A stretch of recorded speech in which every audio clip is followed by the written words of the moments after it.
Yu-Gi-Oh! An incredibly complex card game with tens of thousands of cards. However, what if each set was separated from the rest of the massive card pool and your choices when building a deck were extremely limited? In this series, in order to learn Yu-Gi-Oh! From the ground up, I will be embarking on an adventure through the history of the card game with Jeexx. In each episode, we will have access to all the cards in a select product, and using only the cards in that product, both of us will build a deck before playing a best of 3 match to determine the winner of the episode. We will move in a chronological order in the series, and with each new episode, we will forget the cards of the past in order to experience something brand new. We hope you enjoyed this adventure through Yu-Gi-Oh! And its evolution with us. Welcome to the historic Yu-Gi-Oh! Learning journey. What is up, guys and gals, and welcome back to the historic Yu-Gi-Oh! Learning journey, episode 140 with Dark Neostorm as well as OTS Tournament Pack 10. And without further ado, let's just take a look at what we're working with. Dark Neostorm has like a bunch of stuff. The big things here also are the introduction of, actually, is this the introduction? I want to say this is the introduction, maybe the second set, of Dino Wrestlers, who are a really bad battle archetype. Consisting of dinosaur monsters. Destiny Hero gets some new cool stuff, and Assault Mode gets a bunch of support here as well. And Super Quants also get a couple of cards. Yukimusume obviously we saw in the 7 Strike Special Edition. Flamvels get a new card. There's a bunch of single support cards to a lot of different archetypes. Also, probably the worst Ghost Sister gets introduced here. And Dingirsu, obviously an Orcust support card, but an incredibly powerful rank 8 for the time, which basically any deck that could make rank 8s always put this in. On special summon, you can either attach a banished machine monster onto this as material, and it can then use a detached stuff from itself to protect all of your other cards or any card on the field. But the big thing here is on special summon, you get to send a card your opponent controls to the grave, non-targeting. Extra Crest Crusader, obviously if you watched the last episode, you heard Jeexx talk extensively about why this card is very good. Crusader Evermax here, as well as a pretty good Signet Mining. Obviously if you're playing anything Cyber's really good, Mystic Mine. We ceremoniously banned it at the end of, preemptively at the end of last episode. It's just one of, if not the single least interactive fun card in all of Yu-Gi-Oh! So we figured that, neither of us wants to deal with that, so we're just gonna preemptively ban it. Oh yeah, and in case you don't know what Mystic Mine does, it's a field spell where if your opponent controls more monsters than you do, your opponent cannot activate monster effects or declare an attack. Same thing for you. And then during the end phase, if both players control the same number of monsters, this card gets popped. Basically, it just slows the match down to a crawl. It's not interesting. It's not fun. As for OTS Tournament Pack 10, it's a bunch of archetypal stuff, so not that relevant. The big thing here is that Hita, obviously pretty nice because of Ash Blossom. And then it just has, funnily enough, a lot of stuff that we also have in the main set. And then the big thing here that's otherwise maybe splashable is Jizukiru, obviously being a kaiju. But for the actual episode itself, this is a little different. I actually have 3 different builds. I did already message Jeexx that I think I didn't want to decide between 2 of mine, so we'll probably, you can probably see from the length of the episode already. I obviously don't know that yet because we haven't recorded the matches, but we're probably gonna do 2 sets. But the one that I will not be playing is the pure Dino Wrestler variant. I did 10 or so test hands with this, and nothing you do in this deck, you're never doing anything. It's a nothing burger. You're doing so much to end on one of your extra deck bodies that is basically you just have a big chungus that doesn't do anything.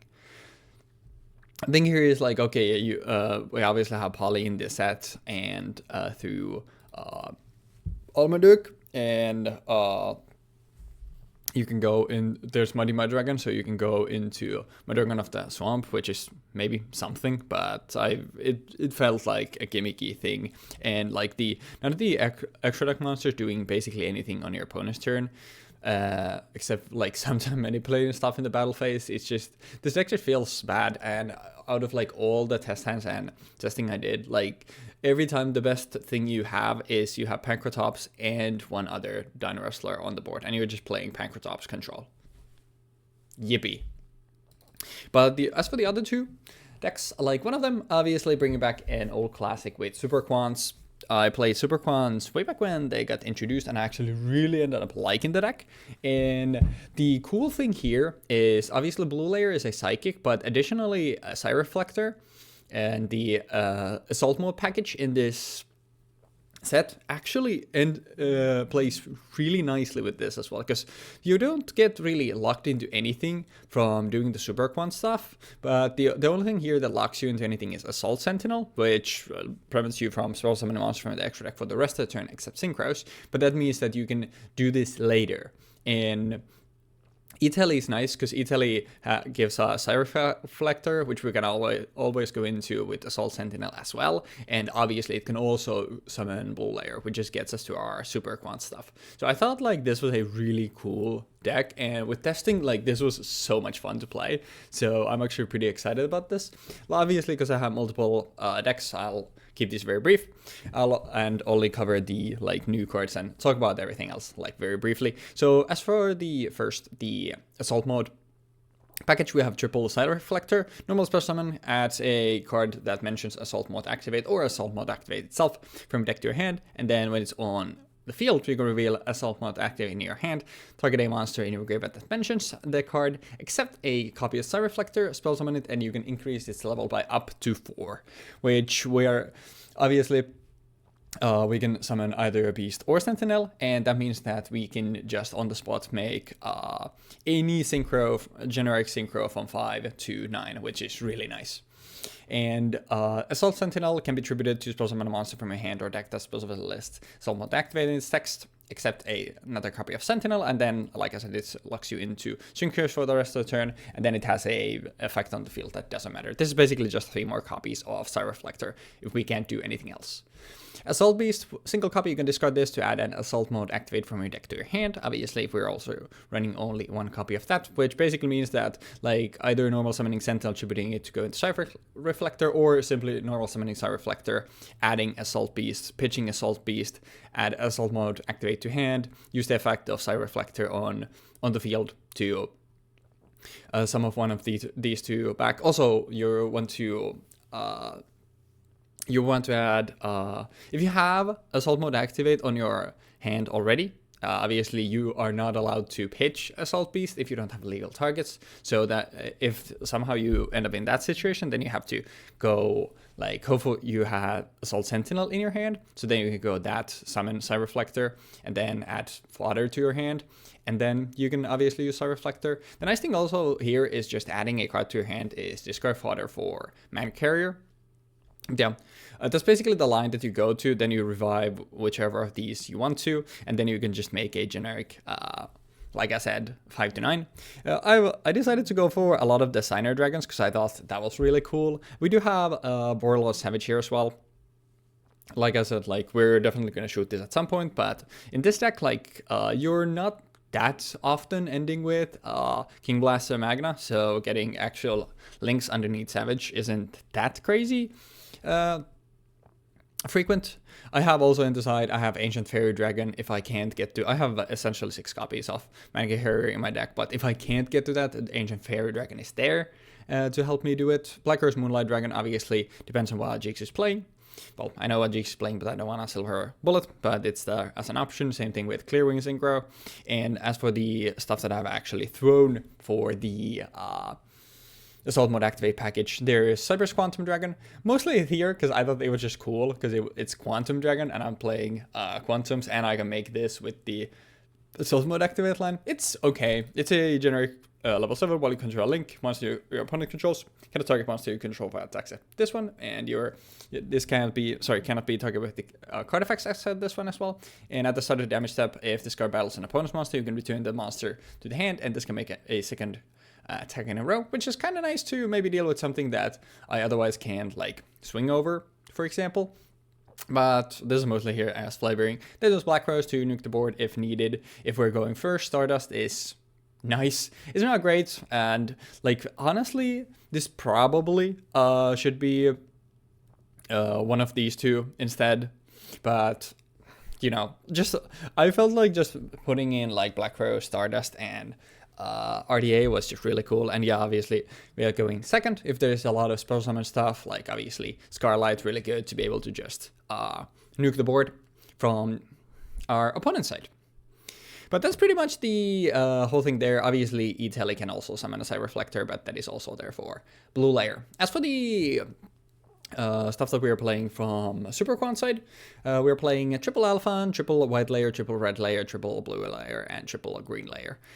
Not that much stuff there. Obviously, like, no, probably wouldn't want to max out on this. Maybe not even the rest, but since the how the set plays out, like, I figured, you know what, let me just go all in. And at least in testing, it was still, like, pretty fine.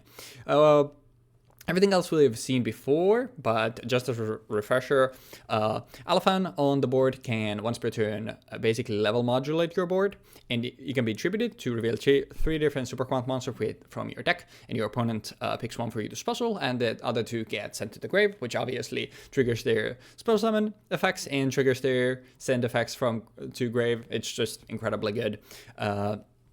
Red layer is if you control no monster, you can special it, and you can add a Super Quant card in your grave back to your hand, which can also go obviously for a Magna Carrier, which is nice. If it's sent,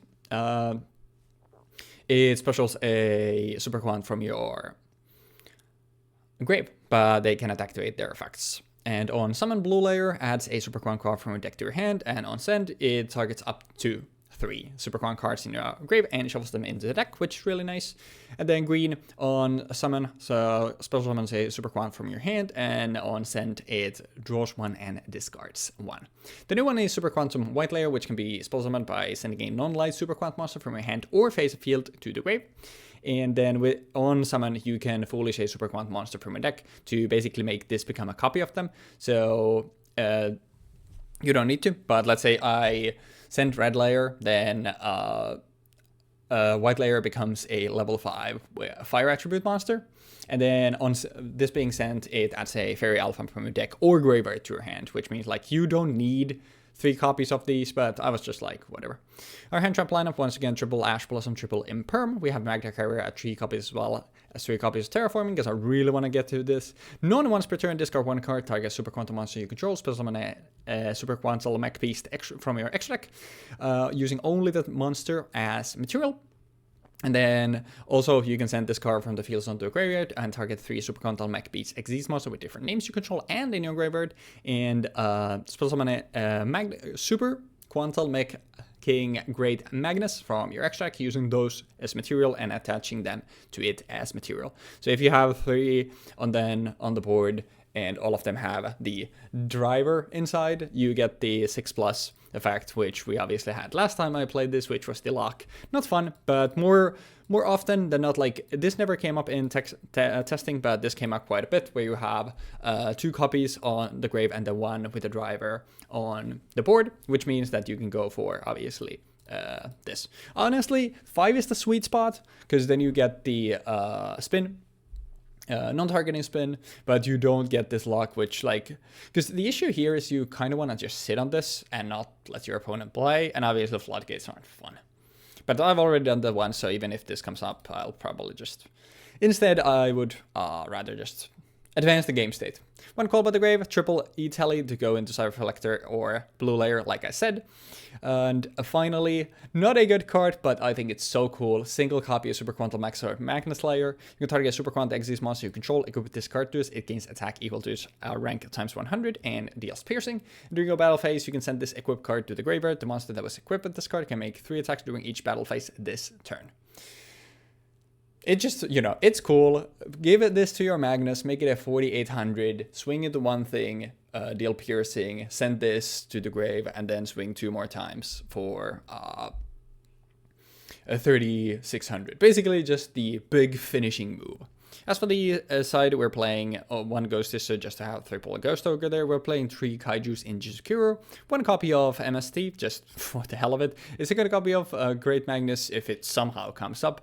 More targets for the package, the Assault Mode package, a single copy of Boral Sword if we're struggling to finish games, and then a second copy of Neo Super Quantal Mech King Blaster Magna, which, by the way, takes 2+ effect monsters, including a Super Quant monster. They cannot be destroyed by your opponent's card effects. Each time Super Quant monster exceeds monster with a different name from the cards you control is spell summoned from the extract to zone this card points to. Draw 1. If a face exceeds monster this card points to is destroyed by battle or an opponent's card effect, you can spell summon a Super Quant monster from your deck with the same attribute. Basically, you're ejecting the pilot and summoning them back, and this effect is a hard once per turn.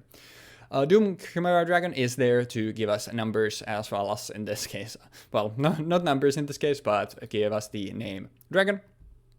A single copy of Making Great Magnus, which I already explained. It's the big thing you get off Magna Carrier. It can non-targeting Spain once per turn as a quick effect. 4+ materials on it. It's unaffected by everything except Super Quant cards. And 6+ is essentially, I think it's Mistake, the continuous trap.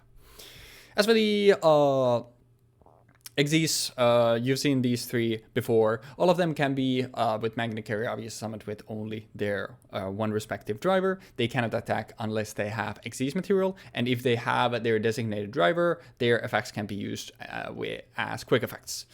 Ouroboros is a Book of Moon, a Grand Pulse is a MST, and Magna Liger is a Monster Pop. The new one is Lustrex, which is the same for 7s. Once again, same things and conditions apply, but if it has a white layer, the quick effect it can use, and the once per turn that it has is a monster negate until the end of the turn. Yep. Dude, in testing at least, like, this deck was so much fun to play, and like Super Quant is one of those archetypes that's like quickly climbing up to be like one of my favorites, which is really neat. But it's already been 16 minutes, and like I said, I do have 2 different decks that I'm playing, so let's cover the other one as well. This luckily is mostly cards that I've already talked about in the past multiple times when talking about dinosaurs, so this shouldn't take many minutes. I'll start by explaining that the reason why my extra deck is set up like this is just so like it's easier. These 6 cards that have to do with Dino Wrestlers are getting sided for just generic Lynx and Xyz monsters. Because we're siding out of the Dino Wrestler package. We're only playing these Dino Wrestlers to obviously get Pancratops and also get the meet the quota. But Tyrant Dino Fusion, as well as everything else except for a single copy of Kozilad, because it's just a free body, is getting dropped. The hand traps I've chosen for this are Ash Plasma Effect Veiler. Veiler is here because Double Evolution Pill needs a dinosaur and a non-dinosaur monster to be removed, so that's why I like to go for Veiler instead of Imperm. 1 copy of Callby, triple Terraforming to MST, we're just trying to meet the quota. As for the dinosaurs, nothing really crazy here. WCTSR pick summon, obviously, can pop to mass Book of Moon our opponent, and you can attack all their monsters once each during battle phase, and if it attacks a defense position monster, you can, instead of actually destroying it, you can just non-destruct and just send it to the grave and burn your opponent for 1,000. Raptor is a starter. They on summon either Rodus dinosaur monsters or Foolishes them, and can pop dinosaur monsters on the board to get another dinosaur from the grave. Misk, obviously there to protect us from being interacted with, and it can be banished from the grave alongside other dinosaurs to summon the number of banished dinosaurs from the deck. But I think that's popped. Yeah, it's destroyed during the end phase, so you can just send 2. Summon something like Pterodon, it gets popped during the end phase, and you can summon Pankra or UCT or even Quoteless after siding back out. Giant Rex cannot directly. If it's banished, you can spell summon this card. If you do, it gains 200 for each of your banished dinosaur monsters. That's mostly the thing here, because like earlier when we don't have that much extension, like we're just if we have Misk, we're just normaling over Raptor, sending Misk, or obviously sending Misk, then we're normaling over Raptor, sending Rex. Banish both of these 2. You get Rex back on board.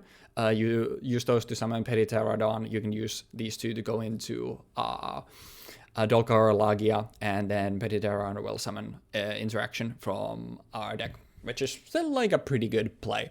1 Pankra, and obviously you can if your opponent controls more monsters you do, you can special this from your hand, and you can tribute a once per turn as a quick effect a dinosaur monster to target a card your opponent controls and destroy it, which is obviously really nice.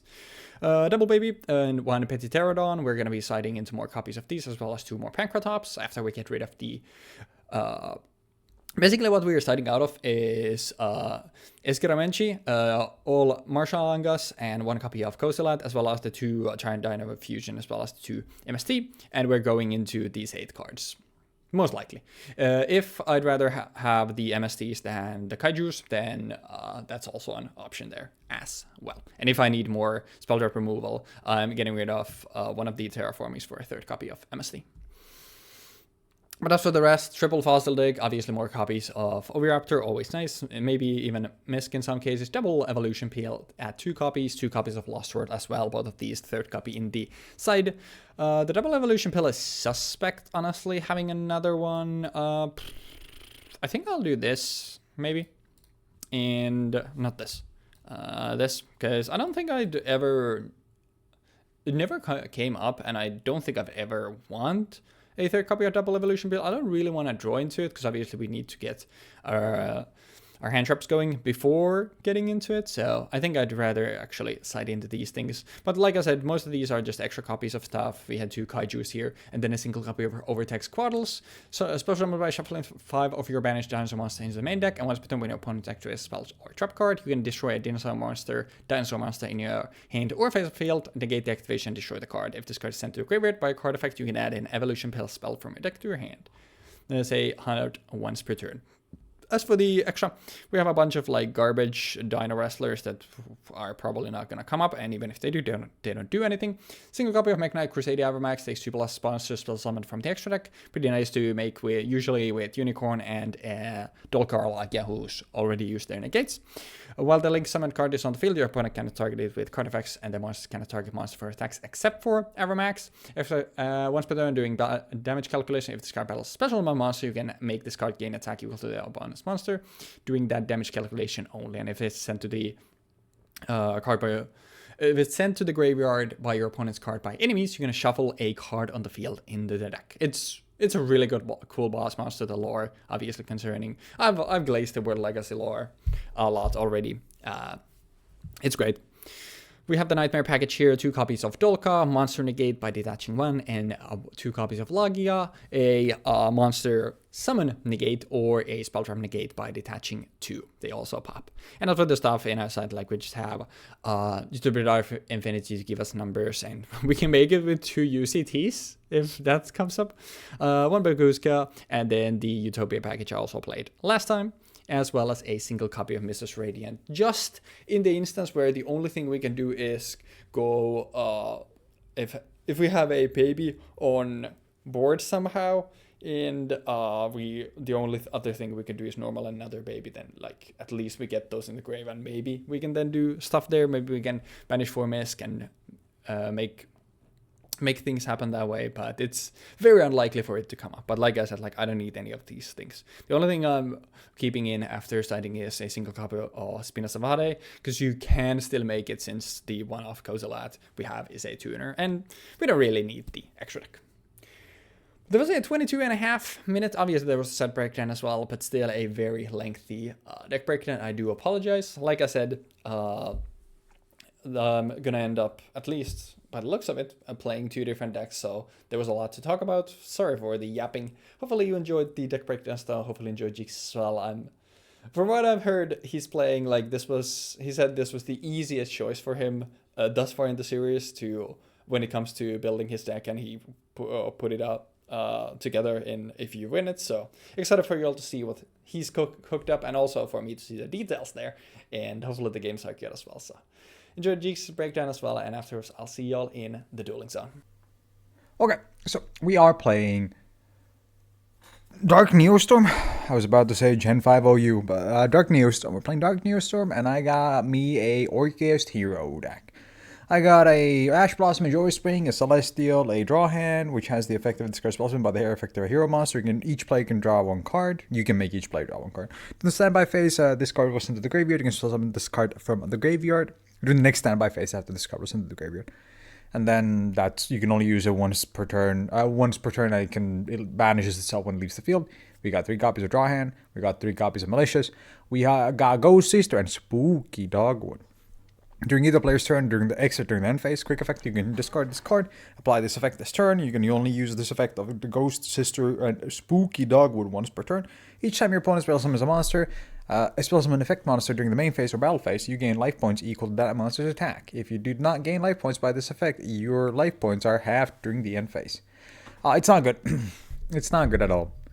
But we got it in because of it's a spooky dogwood, and also gives us access to ghosts. So technically, we could do some shenanigans with that. But yeah, then we got Ibli. We got the new Knightmare card, Knightmare Incarnation Ibli, which has the effect of you can only use each of the following effects of Knightmare Incarnation Ibli once per turn. And if the total link rating of cards on the field is 8 or more, you can summon this card as a quick effect from your hand. If this card is spell summoned to your side of the field while your opponent controls more link monsters than you do, you can send all link monsters from the field to the graveyard. And then we have the Orcust package with like two Bombards, 2 Skeletons, 3 Harp Horror, 3 Orcust Nightmare. We got Fusion Destiny in here so that we can summon out fucking Dangerous. I think this was the set that this came out in. It's done it, right? Yeah, I think it's Fusion Destiny in this. From this, I mean. Yes, that is correct. So Fusion Destiny has the effect of fusion summon 1 fusion monster from your extra deck that mentions a Destiny hero monster as material, using a monster from your hand or deck as fusion material. Using monsters from your hand or deck as fusion material, but destroyed during the end phase of the next turn. Also, for the rest of this turn, after this effect resolves, your opponent cannot spell summon monsters except Dark Hero monsters. So, from here, we also have Orchestrated Babel as one-off, because I can search it with Galatea, right? Orchestrated Return, 2 copies of Imperm, Orcust Crescendo, which is why we're playing Orcust. So it has the effect of when a spell or trap card, or monster effect is active while you control an Orcust Link monster, negate the activation and banish it. And then you can banish this card from the graveyard and add a Dark Machine monster from deck or banishment to the hand. You cannot spell summon other monsters except for Dark Machine monsters during the turn you use this effect. Then we have Surge's Shackles, it's just filler. You target a link monster your opponent controls her in the graveyard, and you draw cards equal to the link rating. Then you have 2 or more cards in hand. Place 2 cards from the top from your hand or hand on the bottom of your deck in any order. And then we have Snowman effect, which is the effect target one face monster. It gains attack equal to the combined original attack of the other monsters you control until the end of this turn. It cannot attack directly during the turn you activate this effect. But yeah. Then we have Plasma, one off. Goes to Spooky Dingirsu. It's another new Nightmare card, or another Orcust card. It has the effect of, it requires 2 level 8s. You can only summon Dingirsu, the Orcust of the Evening Stars, once per turn. You can also use XYZs. You can also XYZ summon this card by using an Orcust Link monster you control's material. If a card you control will be destroyed by a battle or card effect, you can attach 1 material from this card instead. And when this card is spell summoned, you can activate one of these effects. Send 1 card your opponent controls to the graveyard, or attach 1 of your banished machine monsters to this card as material. But yeah. This card is really good, by the way. This is like really fucking good. This card, I'm probably going to be trying to play Orcust again maybe in the future. I think during the episode you're going to hear me say I'm not going to be playing them. I'm going to be trying to get this thing to show up in other decks at least. If I'm not playing Orcust itself, I'm going to be trying to play this. Then we have Orchestrated Attack, Orchestrated Core. We have another copy of Shackles. Avramax. You require 2 monsters, spell summon from the extra deck. While this summon card is on the field, your opponent can target this card with card effects. Also, their monster cannot target monsters for attack, except this one. Once per battle, during the damage calculation of this card battles a spell summon monster, you can make this card gain attack equal to the opponent's monster's attack during the damage calculation. And if this card links some card you control is into the graveyard, you can shuffle 1 card on the field into the deck. Dangerous, Dingirsu, Galatea, Nightmare. It's the same shit as usual, and I have a single copy of Cross Crusader. That about does it. This deck is pretty cool. I think it's really fun. We'll see how I manage to pilot this. I think it's pretty strong too. So, yeah, good luck with the games. What is up, ladies and lads, and welcome back to this review. Learning journey this time with Dark Neostorm and OTS Tournament Pack. Wait, I think I have the wrong deck. 10. Oh, you do? That's perfect fine. We can... Let me just remake this stuff. And if you watch my... this one first. If you watch my deck breakdown, deck there's so many... What? Oh, yeah, because I... Whoops. Oh, playing advanced, unrated. Yeah. I forgot that resets because it keeps even the password and everything else, but it doesn't. I forgot it doesn't remember that. My bad. Unfortunately, actually, you know what? I'll even redo the coin flip. We'll going right back to it. Hold.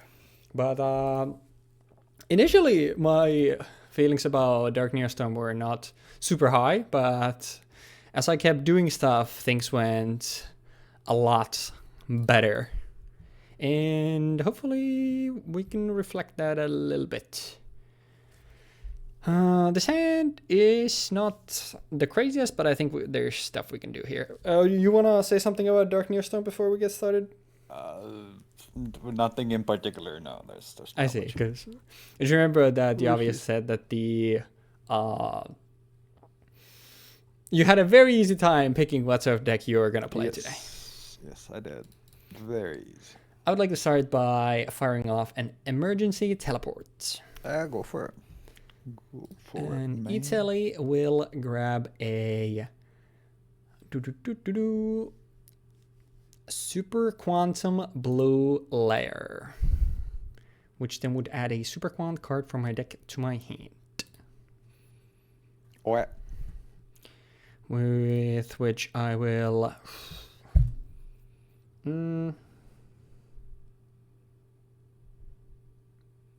I can go. There are like two things that I'm considering here. And I think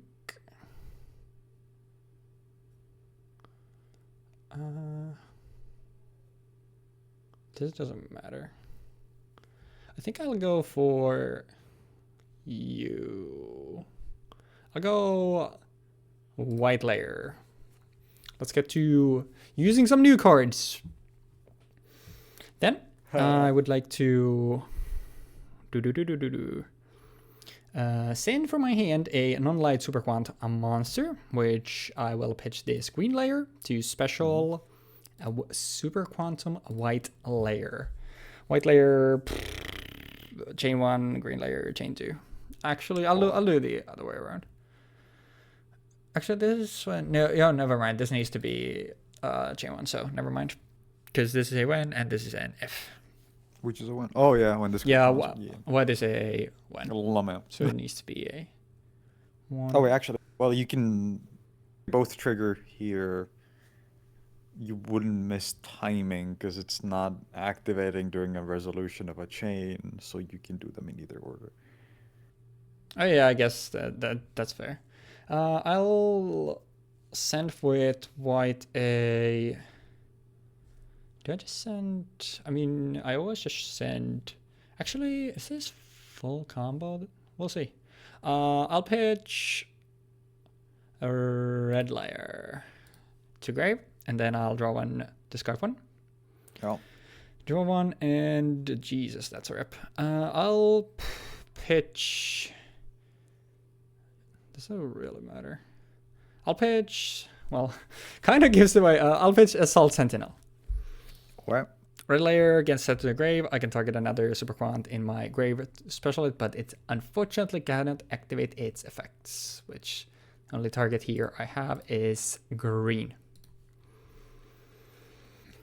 Now, the issue here is that I was greedy, so I didn't end up going for carrier. Also, white layer is a 5 now. Yeah. And a fire. 5 and a fire indeed. Then we'll go for... Well, this is a little awkward. Obviously, I didn't know what I was going to draw, but I guess in hindsight, I would have... adding carrier to hand would have been better. That's still fine. We'll go for a... Oh, yeah, that's actually really funny. Normal summon of Reflector, and I would like to activate the effect. Yeah. So the thing about this is, like, since the super quants, like, they don't... Like, nothing here restricts me into specifically super quants, which is kind of crazy. And this is also obviously a psychic. I'll go for Assault Beast that you can summon off E-Telly, and E-Telly came out way back in the day, so it doesn't have any restrictions. I had one test hand where I opened triple E-Telly, and it's kind of crazy. I'll pitch Beast, and I will go for Assault Mode. Activate to hand. Activate the effect of Reflector, reveal the Assault Mode activates, and this one. Okay, I can go for. Actually, is this better? I don't think it matters. No, it doesn't matter. I'll just get back the Assault Beast and I'll increase its level by. We'll go for an increase of 3, making it a 7. Nani? Then I will tune Assault Beast with my Reflector. I will summon out a classic Stardust Dragon. And then I will go for... this is now when this is awkward, but I have used this, I haven't used this, I haven't used this. That's fine. I will link summon using these 3 into Neo Super Quantum King Blaster Magna. And blue layer trigger, white layer trigger. I'll add Elephant to my hand with white. And then I will... Actually, I could have gone for that. It doesn't matter. And then with blue, I can shuffle back up to 3. But honestly, I kind of like having one of each in rotation, so I'll elect to actually forego the effect. And all of that to end with 1 protection of Stardust, but That's not very good. It's not. I mean, the deck isn't... That's one of the things where it's like, the deck isn't crazy, but, you get to do a lot of stuff. The big thing, like I said here, was that I, in hindsight, I should have gone for Magna Carrier. So instead of making Magna, I could have went for, obviously, the 3 different... well, in that case, it would have been 2. 2 different Mech Beasts. But hey, I got to activate a lot of effects. Let's go. That's what Yu-Gi-Oh is all about. Sometimes that's but yeah, so Magna is just cannot be destroyed by your card effects. Which is irrelevant because you have Stardust anyway. So yeah, I mean, it's like it extra can't get destroyed by card effects. This feels like the worst one. You could have gone for Spark, and Spark would have been really good here, actually. Because Spark would have just been able to, hey, I can't be destroyed either by battle or card effects for the rest of this turn. And then you would have, 2 ways of actually protecting it. For example, if I have Imperm here, I could technically Imperm your Neo Super Quantal blah blah blah, or Imperm your Stardust. And then you could still, if you had Spark Dragon, you could still change Spark Dragon and protect one or the other. Yeah, I was contemplating between, both of those two, but, I can reveal that I have quite a few Signer Dragons, and I thought it was just cool, running the Assault Mode package to just play a bunch of Signer Dragons. I found that cool. But yeah, return is fine. Okay, I brought it. Alrighty then, chat room. Have you been keeping track? Which time is this? You're playing Orcust? Is this the 3rd or 4th time? 3rd time. 3rd time, yeah. Now, there is a slight problem with one of these cards. Okay. Yeah, that's fine. That works, I guess. That works. That guy does that, this guy does that goes into this. Can I somehow make something that actually functions on this board? And I believe the answer might be normal summon Ibli. Use Ibli. Ibli is a pretty good normal summon. For Mermaid. Mermaid effect, discard a card from my hand. I'm so sick and tired of seeing Mermaid, bruh. To special summon out a Knightmare from my deck. Let's say you can make each descent, you can special summon it, but during the next standby. So it's going to be in my standby phase. Gotcha. Yes. But yeah, yes. Mermaid is fine. Okay, I special summon out a Nightmare Orcust Nightmare. Bada bing, bada boom. Then I would like to use both of these goons for another card. In this case, what will that other card be? I think that other card will be a Galatea. I summon out Galatea. I use the effect of Orcust Nightmare targeting my Galatea.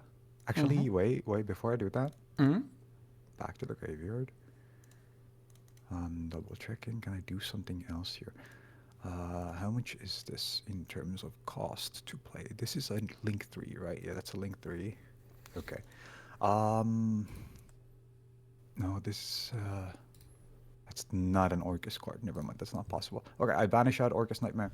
Yep. Effective Orcust Nightmare to send a Dark Machine monster from my deck to the blah blah blah, but I can only summon Dark monsters for the rest of this turn. Yep, that is fine. I would like to send, as you might expect, The Harp horror. and then activate the effect of Harp Horror to special out another Orcust card. And you It's hard to extra can't summon anything except for darks. Yeah. This thing. It should and, be if this you're double game- dark locked, then it cancels each other out. So you have to keep track. Like on odds, you're like actual locked, and on evens, like it lifts the lock. That Because would be there kind isn't of enough balling. shit to keep a track. Yeah, that would be a bit goofy though. But I summon out a Symbol Skeleton. Yep. Then I would like to activate the effect of. Actually, I'm gonna move Symbol Skeleton over here. I would like to activate the effect of Galatea to target one of my banished monsters and then shuffle it back in the deck. I would like to shuffle back in a Harp Horror. Is this okay? That is fine. Then I will be setting a. Which one is it? Is it spell or trap or just trap? Spell or trap from my deck. Okay. I set a spell or trap from my deck. And I will be setting a. I can't. So I set my fucking Babel again. Yeah. Yeah. And then I would like to activate Babel. Yep. Yeah. Then I would like to link off my two goons here. The goons. My goons here to summon out a orchestrator, longer so himself. And then I would like to activate the effect of Symbol Skeleton to banish itself to spell summon out a Orcust monster, correct. And you're once again dark locked. Dark locked. I'm Giga Dark locked. Yep. And yep. now it's 3, so we're back to being locked. We're back to being locked. Wait, let me double check something because I can just move this here. Yeah, there we go. Yep. And now I would like to activate the effect of Longursu, the Orcust Orchestrator, to shuffle back into my deck Symbol Skeleton and Orcust Nightmare to shuffle 2 cards from the board that are linked. Monsters that you control. Oh, send actually. Not One. Shuffle. Send. 1? You can target 2, shuffle them, then you can send one link monster. Never mind. It would be pretty crazy if you could send both. I was thinking it was both, but yeah. I mean, in this case, I think I'm just gonna send a card that. Does this have anything on the graveyard? If this card is destroyed by battle, no. If in the face of explosive monster destroyed by battle. Yeah, it needs to be destroyed, and then the stuff it is protecting, like it protects them, but it doesn't have anything when it gets sent. Okay. It's not a very good one.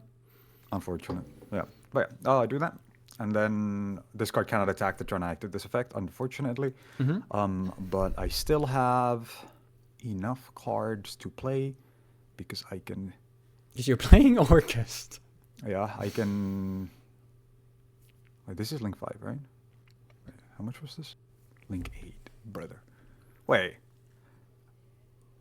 I can I go back one step before I activated the effect of Longursu? Yeah. It's just I'm gonna add one step to the thing essentially. Go for it. Which is I'm gonna summon out Idli in attack position. Which says if the total link rating of the monsters on the field is 8 or more, I can special summon this card out from my hand. And it happens to be exactly 8. Yep. That's fine. So yeah, And then Longur's after. Yeah. That is correct. And then I am going to. What does this say? Specifically, if this goes link summon to a. What if this goes spell summon while your opponent controls more link monsters than you do? You can send all link monsters in the field to the grave. No. Good thing that doesn't work. Good thing that doesn't work. Yeah, and it's like, you don't need to do it. I could have done it. It was an option that existed for This doesn't mere feel moment. like a link extender in a way, where Yeah. it's just like a link hater. Which is interesting because it's definitely like a link extender as well, but it can work as a link hater. Like if Yeah. it's on your turn, I do this when you play enough link monsters. If you play an extra link, I just kill you. Yeah, I think for But- for the time, like it's definitely there were easier extenders to go into, but obviously that's the cool thing about the series. Like you gotta find the scraps, bro. Yeah. You gotta find the scraps. But yeah, I would then like to link off my Orcust Orchestrator and my Incarnation Idly to special summon out an Orcust Orchestrion. Wait, what does this say? It's destroyed by effects or battle. Okay. I think that is my best bet. Yeah, then. Italy is a 9. I was gonna say like could I make Yeah. dingers, but yeah, it's If I could have had is Dingers, this, I would have made have it. we seen Orchestrion before? I think Yes. yeah, we did last I played time. it once, yeah, Yeah. but it wasn't very good at the time because it just kind of didn't work there. And then I would like to activate a card called Fusion Destiny to dump some shit to the graveyard. Go for it. I would like to summon out Destiny Hero Dangerous, which requires a Destiny Hero monster, which in this case will be Malicious. And the other one, which will be a fucking Orcust Nightmare, because it's a dark effect monster. Yep. And then I summon out my Dangerous in attack position. And I am now locked, Giga locked to dark monsters. No, it's and I'm level also 4 again. locked to dark hero monsters. Even more. Yippee! Even more. And then I can discard cards from my blah blah blah to do blah blah blah stuff. Let me see. What does this say actually? Destiny Hero monster you control gain 200 attack for each Destiny Hero monster in your graveyard. Okay, I would like to discard from my hand a Ash Blossom and Joyous Spring to send a Destiny Hero monster from a deck to the graveyard. I would like to send a Celestial. Yep. Then I would like to have all of my Destiny Heroes gain equal to 600? 900. For each Destiny 2,900. monster in your grave, yeah. So it's so. Wait, I it's think 4? if I did this first, that would probably be better. Is it 4? Wait. Because do I isn't have it 4? like for each Destiny monster in your graveyard, it doesn't count the field, so it would have a Celestial and then Draw hand and malicious. So Malicious. it's 3. Oh, whoops! It's 200, not 300. My bad. yeah, 200 per, and it's just so it. Yeah, you do the this thing. It gets banished and okay. Yeah. Wait. Where's my?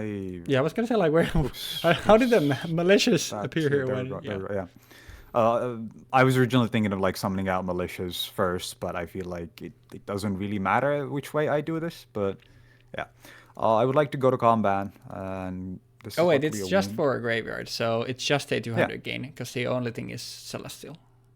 No, it's draw hand. Draw hand, malicious, and Oh yeah, this guy is also. celestial. So it's 600 gain because malicious is still in the graveyard before I summon it. Yeah, well, you do that. Okay, yeah. Then it's yeah. So malicious doesn't gain anything. This is 26. Yeah. I would like to then swing for 2.6 Yep. I will take 1 hundo. and swing for 800. Also take that. I do like that both of us, got to do the basically two sides of the decks. Unfortunately, one of the sides was actually a lot better, but Yeah. Draw If you sand could have binding. ended on Magnus here, I think I would have just fucking lost it. yeah, I mean, I don't think I had a way to go into Magnus, but that's still not a bad hand. I would like to start, but since I control no monsters, special summoning from my hand a Super Quantum Red Layer, Super Quant. which would then add Not a an Super effect, so you Quant just from get to my summon. graveyard. That is fine. Right, I will go from my Oh. grave I can actually respond to this. Do you mind if... No, never mind. Just keep going. Okay. I'll go for actually. Would I rather? Do you have any? Oh yeah, you do have stuff that can destroy.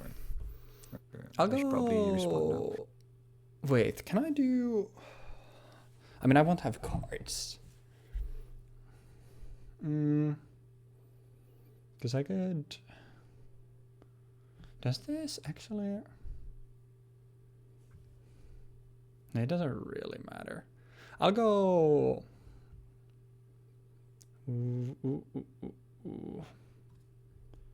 But white layer to hand. Okay. On resolution, I would like to respond. What the fuck? I would like to banish Orcust Nightmare. Yep. To send a Orcust card to my graveyard. Yep. I would like to send a Orcust Harp Horror and then give a malicious attack. Yep. 1,200. And then this loses the attack, right? Until the end of this turn, yeah. Yeah, this Fusion Destiny is next turn, right? So should do the end phase of the next turn. So my end phase it would then pop. Gotcha. Yes, correct. Highly doubt that matters, but yeah. And now you're once again dark locked. But anything else? I cannot do more after that. Yeah. Okay. The priority is on you now. So. Yeah. Then I would like to activate an emergency teleport.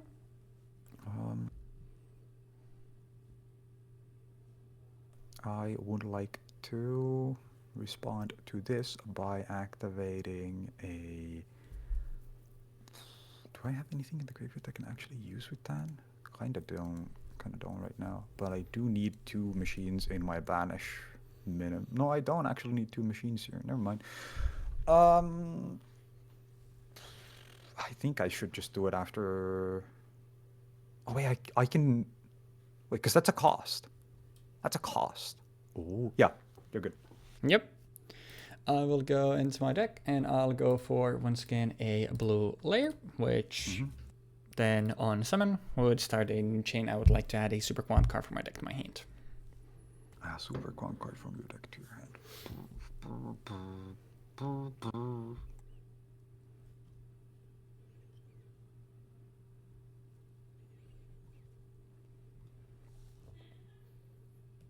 You go for it. Yep. And I will go for a Magna Carrier. Then I would like to normal summon a Super Quantum Green Layer, which on normal summon then would summon a Super Quant from my hand. And I think for this, I would like to go for a... does it matter? It might. I'll go for a white layer. Okay. And then that on summon would send a Super Quant once again to the grave. You have a normal summon this turn. You got yes. Green layer was mine. You're gonna summon Magnus here. What does Magnus say again?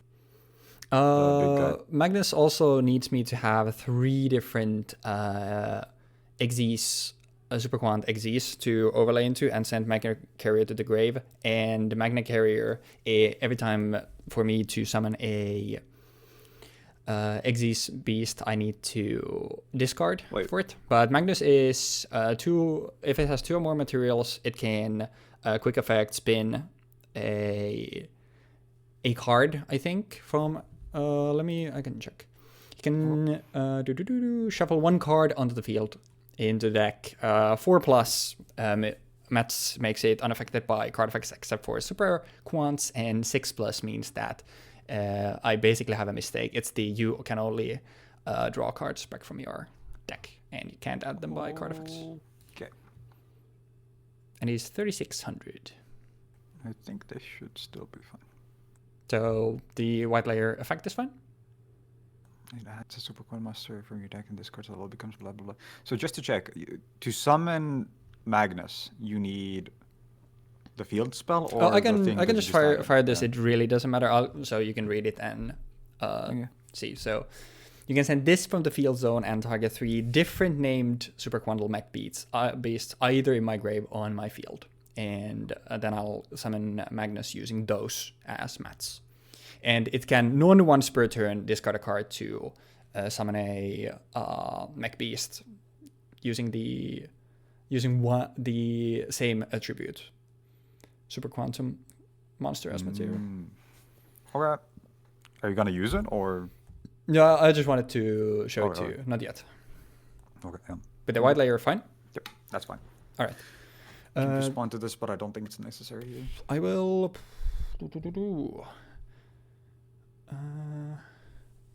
Which one do I want to send is the question. This gives me a draw. This gives me... I think I'd rather go for... Honestly, I'll send a...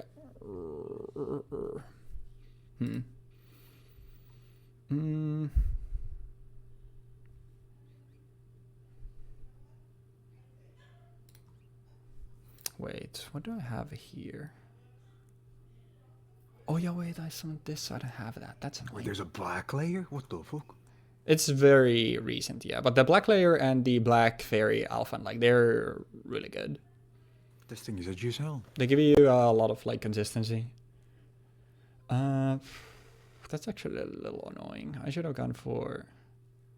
Oh, it's an instant speed XYZ summon. Oh, that's neat. Yeah, you can... Essentially, like, they give you stuff on your opponent's turn, and one of them, like, also lets you... They're just... one of them is more stuff on your opponent's turn, and one of them is consistency boosting.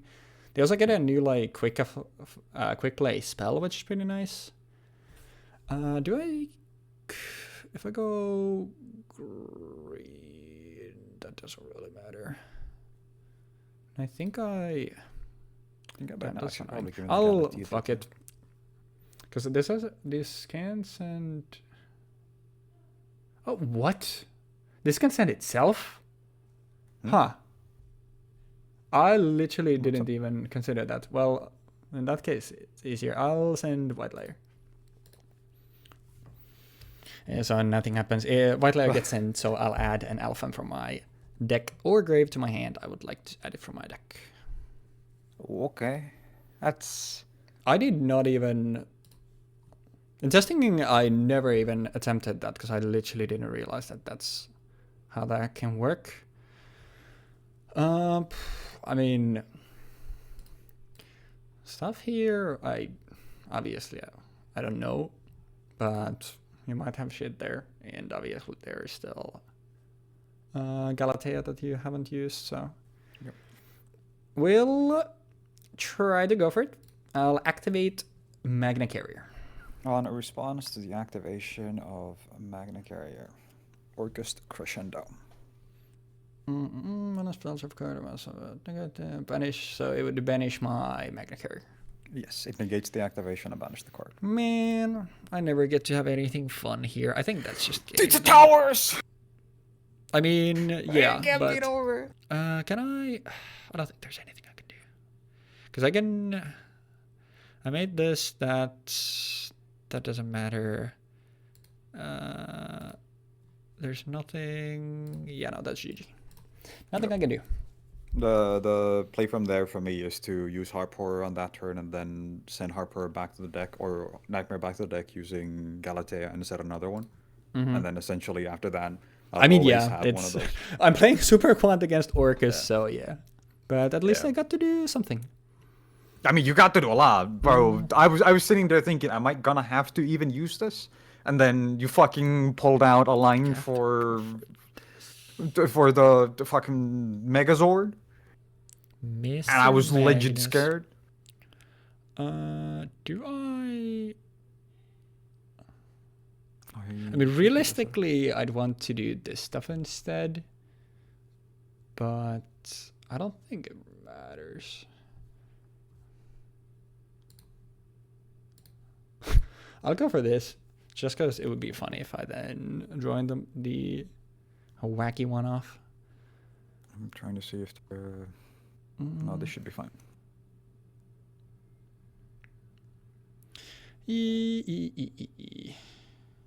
That doesn't matter in this matchup, so I guess I'd rather... might as well. Let's try this. Alright, now just let me actually do the Magna Carrier stuff. Page. This is... What the fuck, man? Honestly, I can't wait to get fucking hand trapped 3 different times. Well, I guess we'll try. First, normal summon, green layer.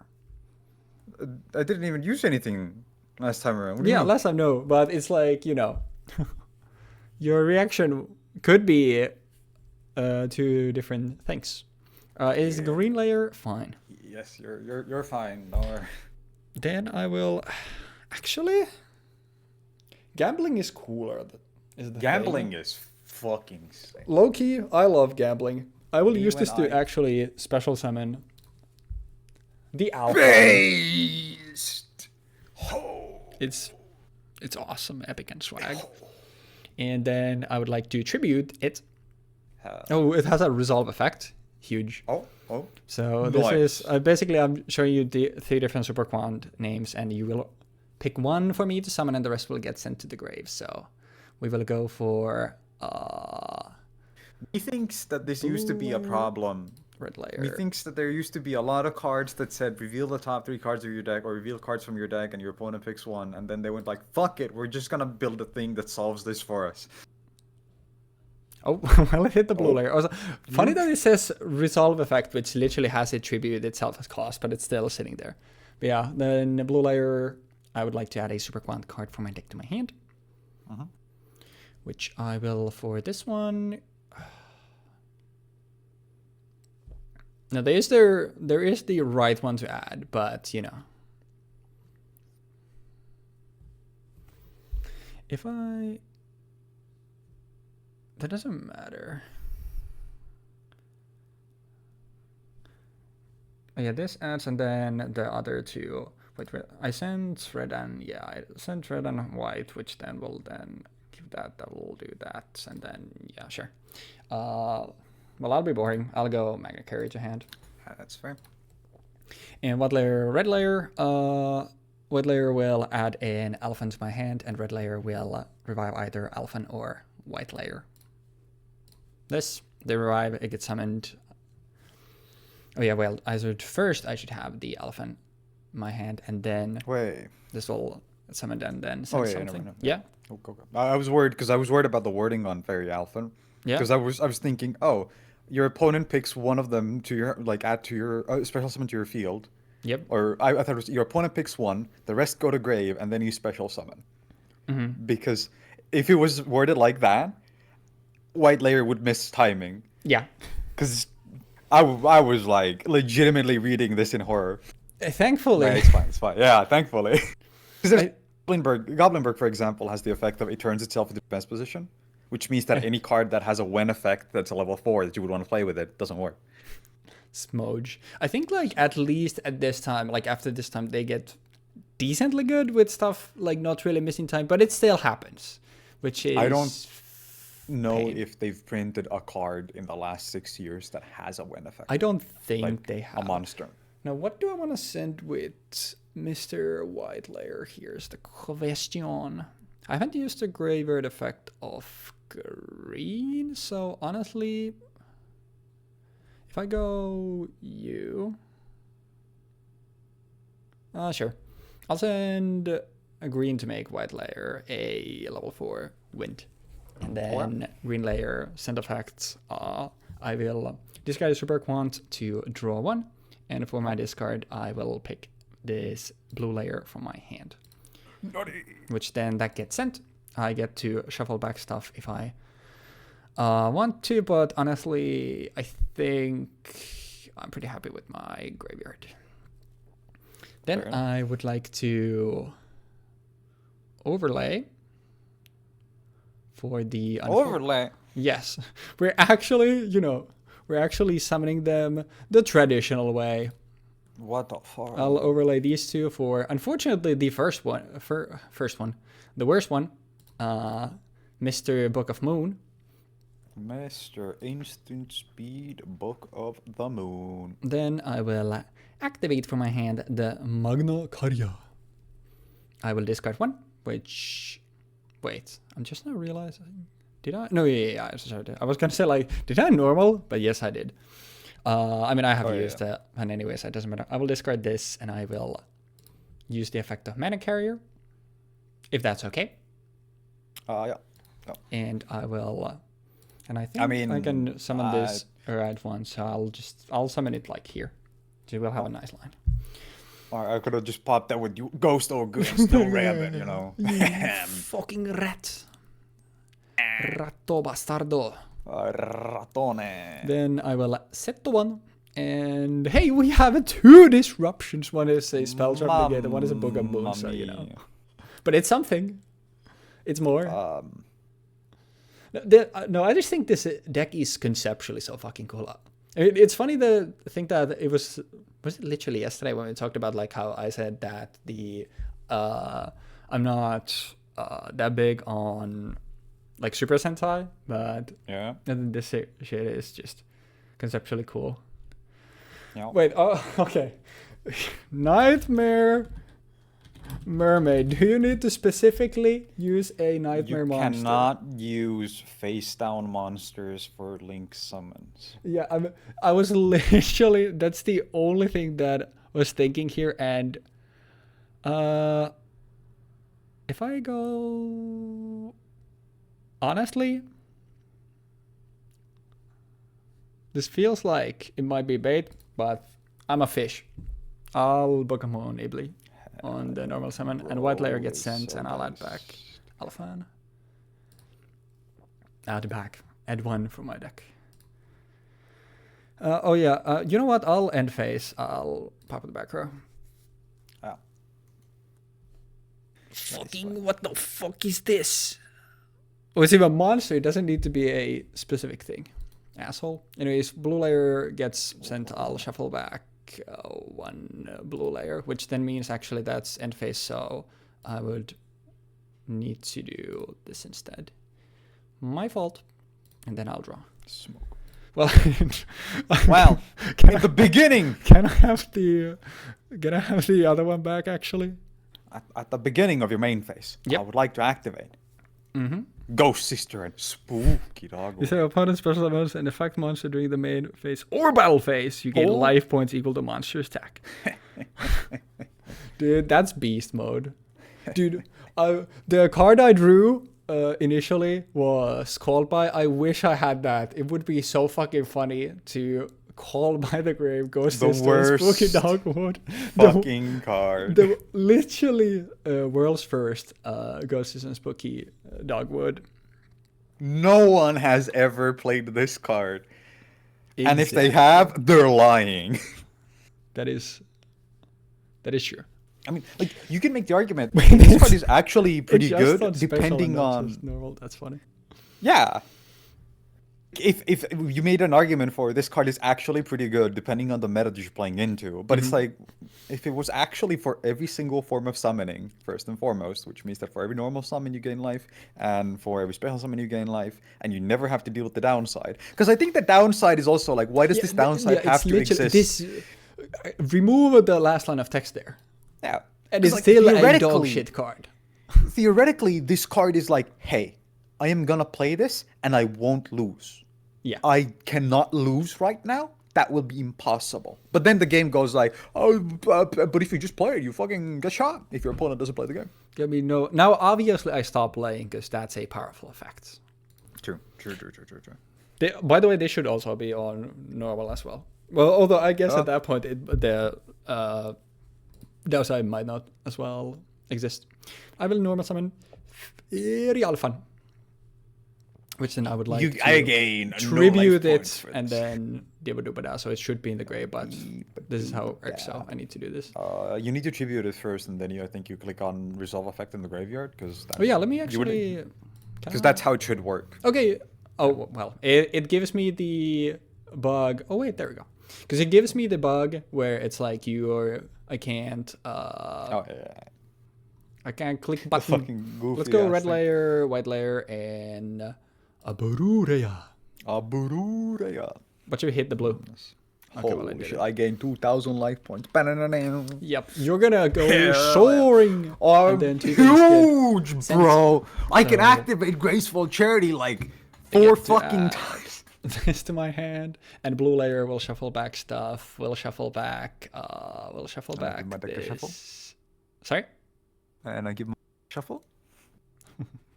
I give him a good shuffle. I'll shuffle back a white and a blue to keep some stuff in circulation. Oh yeah, actually, this would, because this gets summoned, and then this would been first. So I guess for that, like, actually, should I have added? Yeah, you know what? I'll just shuffle the blue, and I'll instead use the red to add the second blue of white that was in there to my hand, just to have something. And then I would like to use the effect of Maguna Karya, pitching from my hand this very fun to summon out Super Quantum Magna Liger, which gives you 2,600 life points. Dude, this will be the 2,600. craziest spooky dogwood of all time. Dude, this spooky dogwood is gaining me giga value. I will survive. You will. I mean, not like I will I was gonna survive. fucking kill you anyway, but you know. I mean, I think you have like 6.6k on board, so if you get one more card, you just win. So, if I didn't play that card, Yeah, it which did. is kind of scary. Yeah, it did. Technically say, but like that's the issue here. Like thinking about like, hey, it did make you live here. Obviously, the Oh, wait, no, you can't attack Yeah, using Gramples Gramples. cannot Alright. attack. But it is funny to think that the things like, I mean, it helped me a lot. But it's like if it was any other hand trap, like it would just stop me from actually doing the stuff. So I mean, would it? In this position, the only hand trap that I could have actually played would have been Ghost Ogre. yeah, it was just Ghost Bell and Ghost Ogre both would have done a lot. Obviously, Ghost Ghost Bell Ogre done just blows up Magna Carrier. Not like having these two on the board like isn't that also like pretty good? But Ghost So- Ghost Bell would only negate either negate or banish the card that you would be targeting with Red Layer, which doesn't actually do much. Because you're not Oh, yeah, it summoning the cards doesn't- from graveyard with Fairy Alpha, so it doesn't matter. yeah, I was more And the wondering effect isn't active in the graveyard either. the actually wait, do I want to? Is this better? Because if I do that, yeah, this is better, right? What Because is- I haven't used the send effect of Red Layer yet, so I did use. Actually, wait, I haven't also used. I have only used the send of white. So yeah, never mind. This is better. Obviously, it gives you more life once again, but Hell fuck yeah. it. I'll send Red Layer Bro. to pop the ability. I am huge. And the send of white layer will give you another 24. Holy shit, I gained And so this much one life points, send, that's true. lets me send Shingma Babu Dubada. I've almost doubled my life points. Dude, Aroma, this card goes crazy. Holy me when I dropped the spooky Ghostwood against the Synchron player. Exactly. And I gain 400 life points per card, and I have to pause every time they're summoning something. Finally. It's like, wait. Finally, real video games. Also, this card says an effect monsters, which means that, and then later on it says you gain life points equal to that monsters, which means that you only gain life points equal to one of the cards Oh, yeah, that if you're Speedster would summon. Yeah, if you would summon multiple at the same time. Yeah, like You only get one of this them. could have at least been, you know, an anti-pendulum card, but we can't even have that. That would have actually been cool although you can't chain it to pendulum summoning because pendulum summoning is an inherent form of summoning which doesn't start a chain because somebody was yeah, fucking stupid when they were cooking this shit up. Anyways, take 2,700 more. Dude, how We did it. huge is my life pool? Your life Like, pool come on, is enormous. Yep. Then I will swing I'm for. gonna lose 4,900. Yep, Dude, which, I you am know, so alive. it doesn't even. You don't even feel it. Oh. I think Then- this is the most life points we've ever seen in this Oh, series. 100%. And then. Which is gonna be really funny doom, when we get doom. to eons later, where Actually, we not just this. Fuck. wait. Okay, this. No, yeah. Yeah, it's you don't need okay. to Now overlay. that's this, Right. and I need to first do this, and then yeah, it's the overlay. So give me back this, and attach this to this, and then. I mean, it doesn't matter. I can attach this to this, and then I can attach this to this, and then I Holy. can summon this. Actually, wait, can I? Please tell me I can overlay. Okay, thank God. There we go. Bro, you're huge. Dude, you look huge. Dude, you look huge. And then...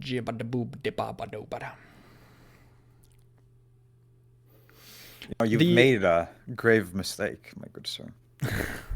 Monka S. Finna get Kaiju'd. If Magna Carta could use more, and so you could have also use last Rex, like that would be Kraju. But hey, I honestly like. Oh yeah, there nothing else. Yeah, that's fine. Oh yeah, I gained 3,600. Right. Yeah, you do.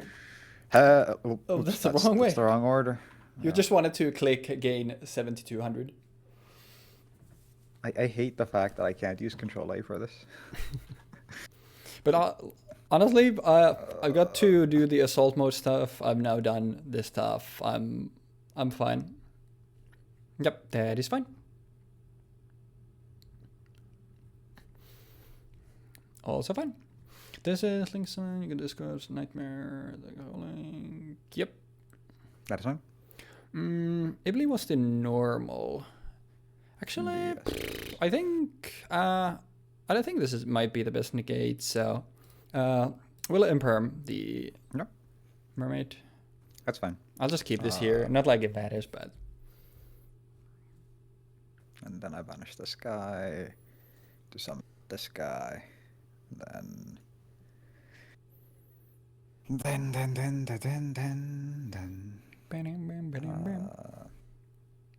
I would like to banish. Send this guy and this guy to summon out.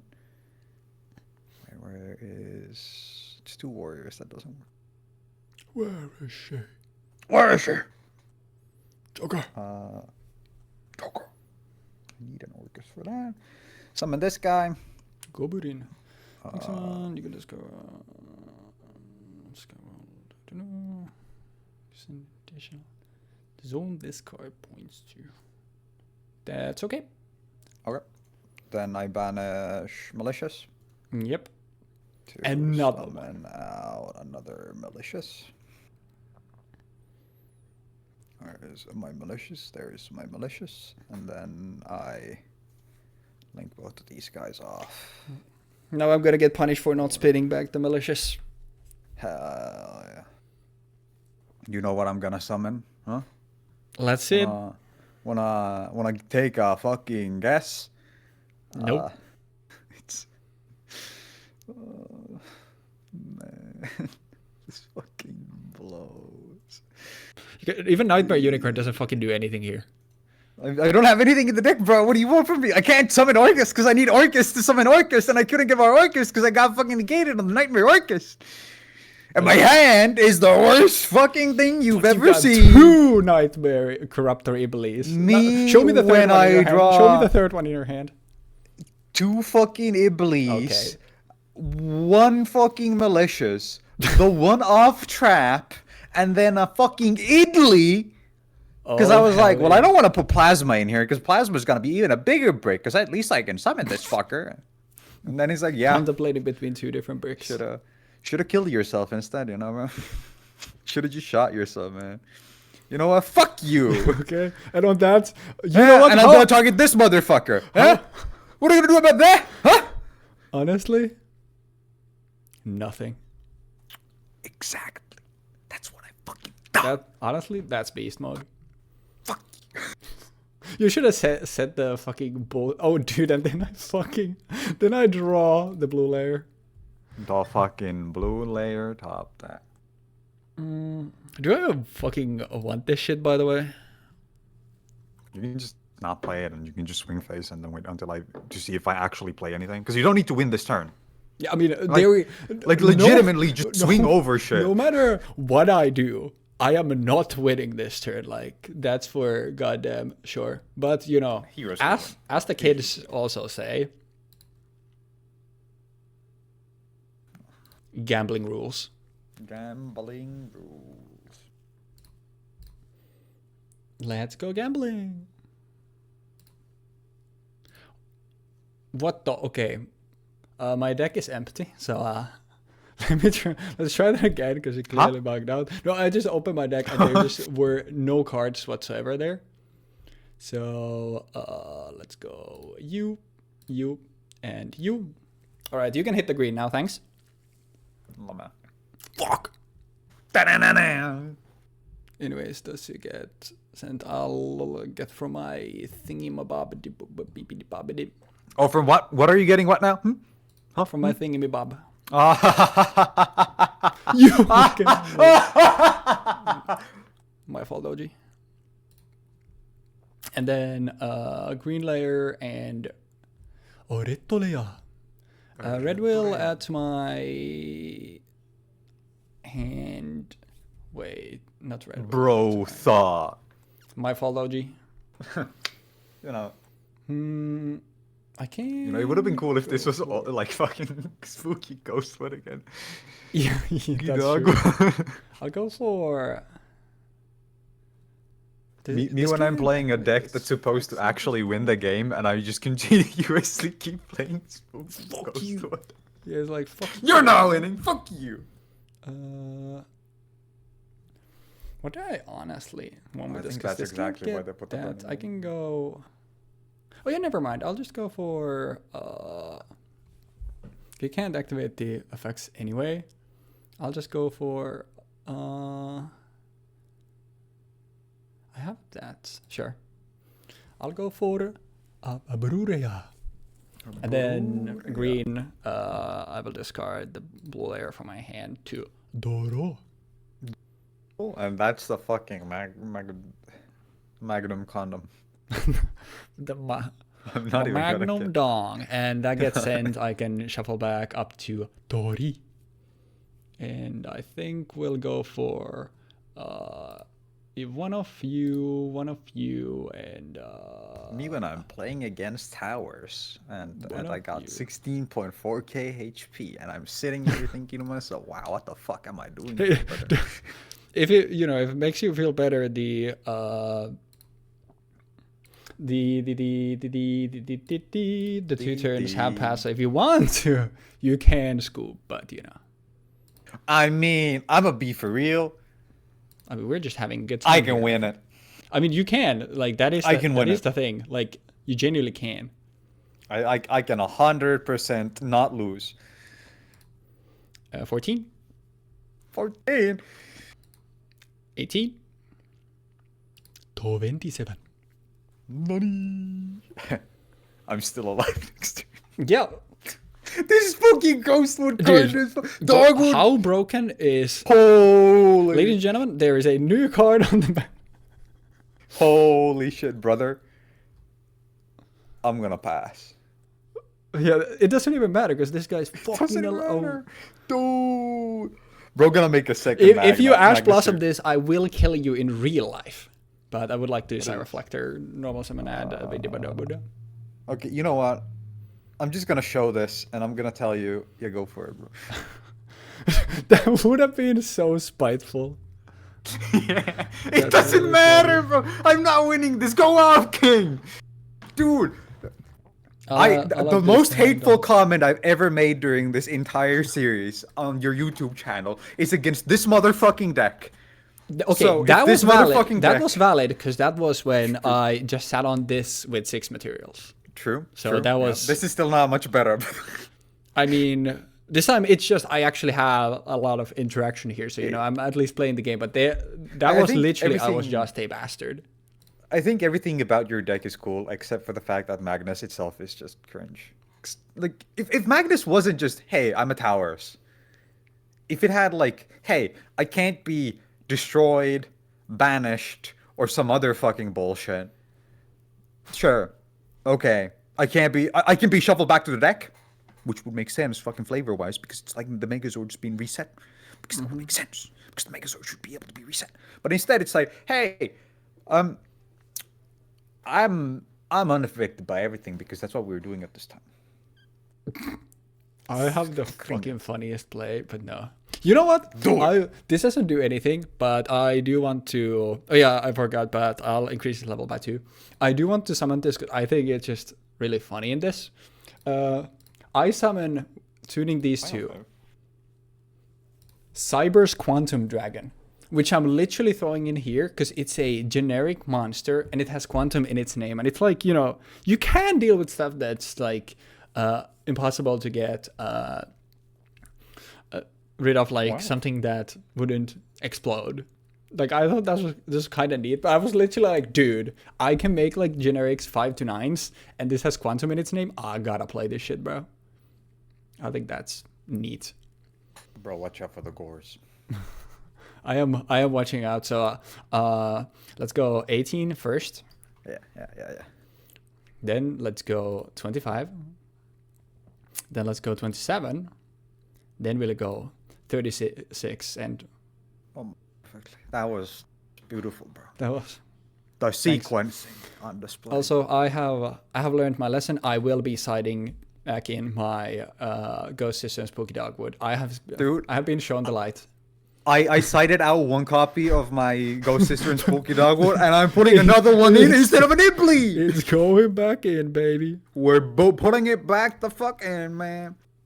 I also probably want to put in another copy of my my Nightmare Mermaid, just so in case I get fucking shot, I can actually use it. If you open double fucking Ibley again, but you happen to have 18,000 life points, you can actually make use. I think I'm also gonna side out on my Avermax because I can't see a line for it. It would have been fucking rad. Dude, that card is so cool. Also, like I also had double Ash Blossom and I had another Imperm. How about Second you breakfast. like, you know? Okay, this hand is not good. This hand is like, so you know how the previous hand was like, hey, this is ass. The worst, yeah. Yeah. This hand is ass. Okay. Like genuinely. You can't set up a juxtaposition like that. Yeah, go for it. But yeah, like honestly, at this point, like I'm happy. I got the Magnus line, I got the Assault Beast stuff, and I've some. Actually, I'm still missing the make the link and then actually summon stuff on the link, because there are like some hands where you can actually summon that and summon 2 to 3 monsters under the zones, which is really cool. But I'm happy. Then I normal summon. Yep. Then I using my normal summon, blah blah blah. I go into some Gooners here. I go into a Galatea. And then I would like to activate the effect of Brass Bombard to banish my fucking guy, to spell summon out Harp Horror. And then I would like to activate the effect of It's from your Galatea.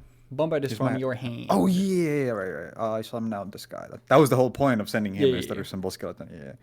But yeah, then I use Orcust Automaton's effect to return my Brass Bombard to the top of my deck in this case, and then I will search my deck for a Orcust spell or trap, and I would like to set it in the spell and trap zone. In this case, I could put Babel, because it would be pretty good. But because I know you have shit that can just pop my shit, I might as well make sure that if you play shit, it won't be in the graveyard. Right? And then I would like to link both of these off to summon out a Orchestrator. And then I would like to activate the effect of Orcust Nightmare, targeting my Orchestrator. It will gain an amount of attack by sending a card to the graveyard. Yep. I would like to send to the graveyard a Symbol Skeleton. Gains blah blah. It doesn't, but I'm gonna just put it there just in case. Yep. In case you have a card that says some absolute bullshit about like you can summon out a card if you do this or that, and it's like, okay, let's see, that's I did not see that coming. It's an omnigate. Correct. And then summon out a Galatea from my graveyard here. That wouldn't even matter here. Correct. I think. Correct. Then I'm just thinking of like some one. draws, but I don't think whatever I draw matters because my hand is so dick. Bang. And then last card, I activate Fusion Destiny to send The usual. Celestial and Malicious to the graveyard to summon out a Dangerous. The reason why I chose these is pretty obvious, I think. So. And then I pass it over to you, and this is reset. Thank you.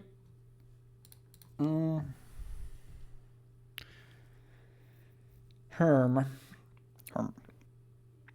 I mean, let's start with a... Sure. That wouldn't even matter, unfortunately. I mean, I'll start with a terraforming. Yeah. I will grab to my hand a super quantal mag ship magna carrier. Magna carrier. Then I would like to follow that up with a terraforming. Terraforming? Is that okay? Yeah, go for it. I will add to my hand from my deck a super quantal mag ship magna carrier. Then I would, okay. It would have been funny though. This is a hard one for sure, right? Oh, which one? It's not. That's great. Yeah, nothing in the magna carrier itself is a hard one, but good luck putting 17 billion thingamajiggies on the board. Again, that doesn't really matter. Let me, bro. I kind of wish Dangerous was that it reduced your attack when I discard a card. It would be really cool. I feel like it makes more sense as like a quick effect to have a discard, send one, and then do stuff, right? Yeah. I will normal summon Assault Sentinel. And I will tribute it to summon a... Oh, I see. Reflector from my deck. And then activate Reflector, I assume? Yeah, I would like to. I'm gonna imperm the Reflector. Yep, that's fine. Oh. Sorry, it's just negated. Yeah, I like it. So I'll keep it there, and then...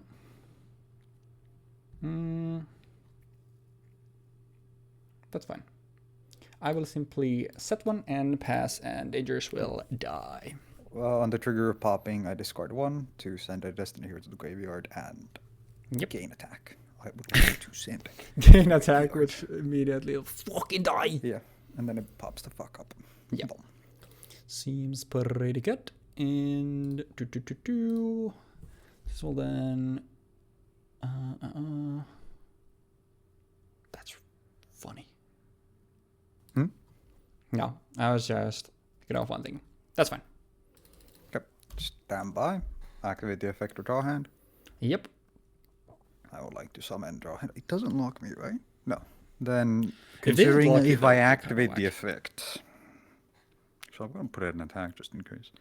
I mean, you can just swing over Mr. Reflector, if nothing else. I mean, honestly, you only have one card set, but I don't know if I want to give you anything more in this position. You also do know 2 cards in my hand. You have 2 of the field spells. Yeah, since I activated 2. And did you act? No, you summoned a card that mentions Assault Mode activated, right? Yeah, so Assault Sentinel attribute itself to summon something, then it locks you into Synchros. And I summoned Side Reflector, which then on summon would have added something, but you negated that, so. No, over. You only have the knowledge of the 2 Magna Carriers. I'm mostly wondering because like I can use Celestial this turn, which is pretty huge. And I can only actually use it if I have 0 cards in hand. Yep. Which requires me to not really use this since I know what I have in hand now. But if I draw something that is going to clog me, so I'm just going to skip that. Yeah, that's fair. I'm just saying this, that it doesn't seem like I'm this because I want to grief you or something. Yep. is this? Wait, actually, no, never mind, never mind. I'm gonna go back. Go back. Think a sec. I added this card specifically so that, yeah, you know what? Let's both draw. Go All for right. it, Matt.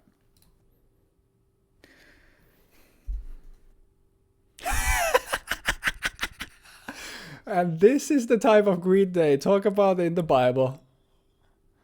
The second evilly finds its way. Anyways, which one would you like to Biblical summon? greed. Biblical greed, bro. What the fuck, man? That's funny. Oh wait, this is any link monster. So in theory, I could do something goofy like link this guy off and link this guy off and summon an orchestrion, Yep. and then summon this guy here, and then normal summon Ibli, use Ibli effect to summon orchestrion. Chain Imperm. Orcust crescendo. Yeah. I need to get rid of this at some point anyway. Yeah, and then summon this guy. And then using the effect of Galatea, I would like to shuffle one card back to the deck to set a Orcust card from my deck.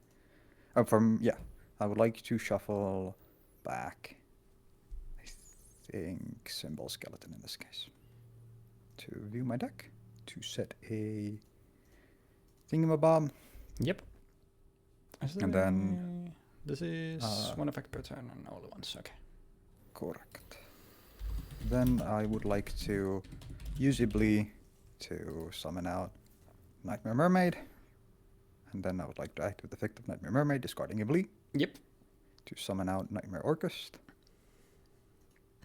In defense position. Where are the heroes, man? I only see Activate Nightmare. the effect of Orcust Harporer to special summon out Orcust Nightmare. Mm-hmm. To... Oh, actually, I don't even need to do it twice, right? Then you got Wait, what overlay does this for say? rank 7. Wait. It's weird. Wait. You can only summon one Dingur, so you can also exercise something using an Orcust Link monster you control. Oh, I can just use it on any of them. Oh! Yeah, if you're thinking of the rank 8 dingers. Oh, then I don't need to summon this guy off of that. Right. Okay. That's way stronger than I thought. It's a pretty good card. For some reason, I thought it was like a little bit more limited than this. Mm-hmm. But yeah, then I summoned both of these guys out. The one guy with All of this happening, Mermaid by the and way, this- viewers at home, all of this happening in his standby phase. My Orcust standby is a phase, by the pretty way. Yeah. Orcust is pretty fucking strong, guys. Did you know? Did you know that? But yeah, I'll Modern just summon it K9 on Vanquish all decks be like. fucking Dingirsu on Galatea. That seems really crazy. Mm-hmm. If there's special, I can add one. Send one of your cards to the graveyard. What does this Yeah. do in the graveyard? Anything? Oh, sorry? The Does Cyber this do- Reflector? Yeah. No, it's only the spell field itself and then on field. It doesn't do anything in the grave. Okay, then I guess I'll just send it to the grave. Yes, sir. And then I would like to link summon using a Symbol Skeleton and Mermaid and Orcust Nightmare. That's 3 cards. Yes, sir. with one link to link 1 to summon out. That's a pretty big board. A. And I'm just dead on Nightmare board. Unicorn. Yeah, Yep. you're just dead on board here. And then obviously I dump this and I gain more attack. Yep. I've used Harporer here already, but I can also summon using Symbol Skeleton, and then I can also draw 2. My starting hand was the double terraforming and the magnet carrier, and then I had white layer there too. So white layer That's unfortunately no needs to stars. send something else. So I just happened to pretty bad brick it's in any- this one. So, but I thought luckily I it got was- the other 2. I That's thought it fine. was you can send any Super Quant card. Yeah, Because this would have actually been. It would be really crazy, but it's mostly probably just because it's like it sends itself, then it adds the elephants, and it would basically be by itself just an infinite resource loop with elephants. So Yeah. maybe they didn't want it to be that, but Well, yeah, I'm just gonna say outright, this is like the iteration of Orcust that I think of, in the sense that it's this fucking card with this fucking card. yep, This like both of these I mean, These just make this deck like insane. yeah, because that's the thing. Like you have a deck with essential like infinite recursion, and now you have also really good control tools. It's really hard to play into. I think the most important thing here is that I have no cards in hand, right? So you know everything that I basically have here, which is interesting because it makes a situation where I'm open information, where I might have hand traps in hand or something like that, but I'm largely open information. You know what I have sent, you know what I have in the graveyard, you know what I can activate in response, and you get to play around that. And in a way, that's really cool. Obviously, it's not really going to happen in this situation, but still, like, conceptually, it's a cool thing. Yeah, it's kind of the thing with tier as well, where it's like the deck is obviously in. This is actually, I think this is very similar to tier in a way where, like, obviously both tier 0 decks and both have, like, they can basically play through anything. They always have a place available, but they don't really prevent you from playing the game. Obviously, it's different for the back row, where like tier has like even crazier consistency and it can play on your turn even like without the field spell, where obviously like this needs Babel for that, but obviously it then doesn't have stuff like the crescendo to have imagine if it had like that as additional control as well. But still, like I think like both of these decks are semi similar. But I also had the what was it? It was like Black Rose Moonlight Dragon, and then I had Ancient Fairy, which was there because obviously this deck needs its field spell to function, which it's funny to say that in this game where I literally got all three, it was there so that it would be another 7 that I could then go into. Like maybe if you were playing a field spell focused deck, then I could like obviously pop something like in this case obviously Babel with Ancient Fairy Dragon, and I could fetch Magna Carrier of that, and then it also gives me a free summon. Like it would have been like pretty good, but I ended up not going for it here because obviously I knew I was gonna go second, so I wanted to rather have the going second stuff here, and then Borla Savage obviously there to use this thing. But I was also talking about it in the deck breakdown, where it's like very unlikely to come up because like the link is this link is one of those links once again where it's like the link was there because it was still Master Rule 4 and you needed downward pointing arrows, and it's neat for that. But like I said, you need basically a god hand to be able to actually make use of this. But I did get I think 2 different games where like some hands came up where I could make 2 different guys on this, and then obviously if you draw into more extension there, like in some cases you can actually make this and Magnus, but I only had 1 of those in I think 11 test hands, but still like it was possible for it to happen. I think this overall just like having the e-tele obviously be modular here, where I can either go for the super quant line or the assault mode activate stuff, I think was neat. But that's legitimately a really cool deck conceptual. It's similar to the Cosmo Hero pile in the sense that it's got 2 different modes. Obviously, you have a card that connects both of them, whereas I didn't have one. Yeah. And that makes this far more interesting just because of that. Because you have an ability to actually be like, okay, this looks like a bad line for super quants, so I'm just gonna play synchros here. Or I don't have a good way of actually getting into my super quants outside of the like blue layer that I'm gonna get out. And if I get any interruptions, I can do some other bullshit from hand. And it's just way more flexible. Yeah, and for board breaking, like obviously just being able to turn a single normal summon or a single emergent teleport into either a Scarlight or a Black Rose Dragon is pretty nice. Yeah.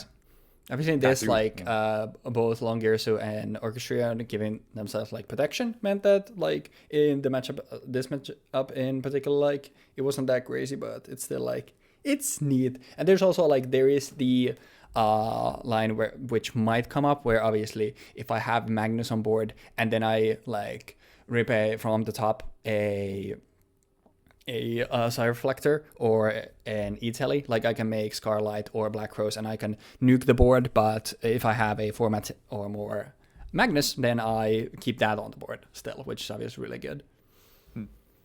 But since this was so lengthy, should we just make the other game, like, if we just play a best of 1?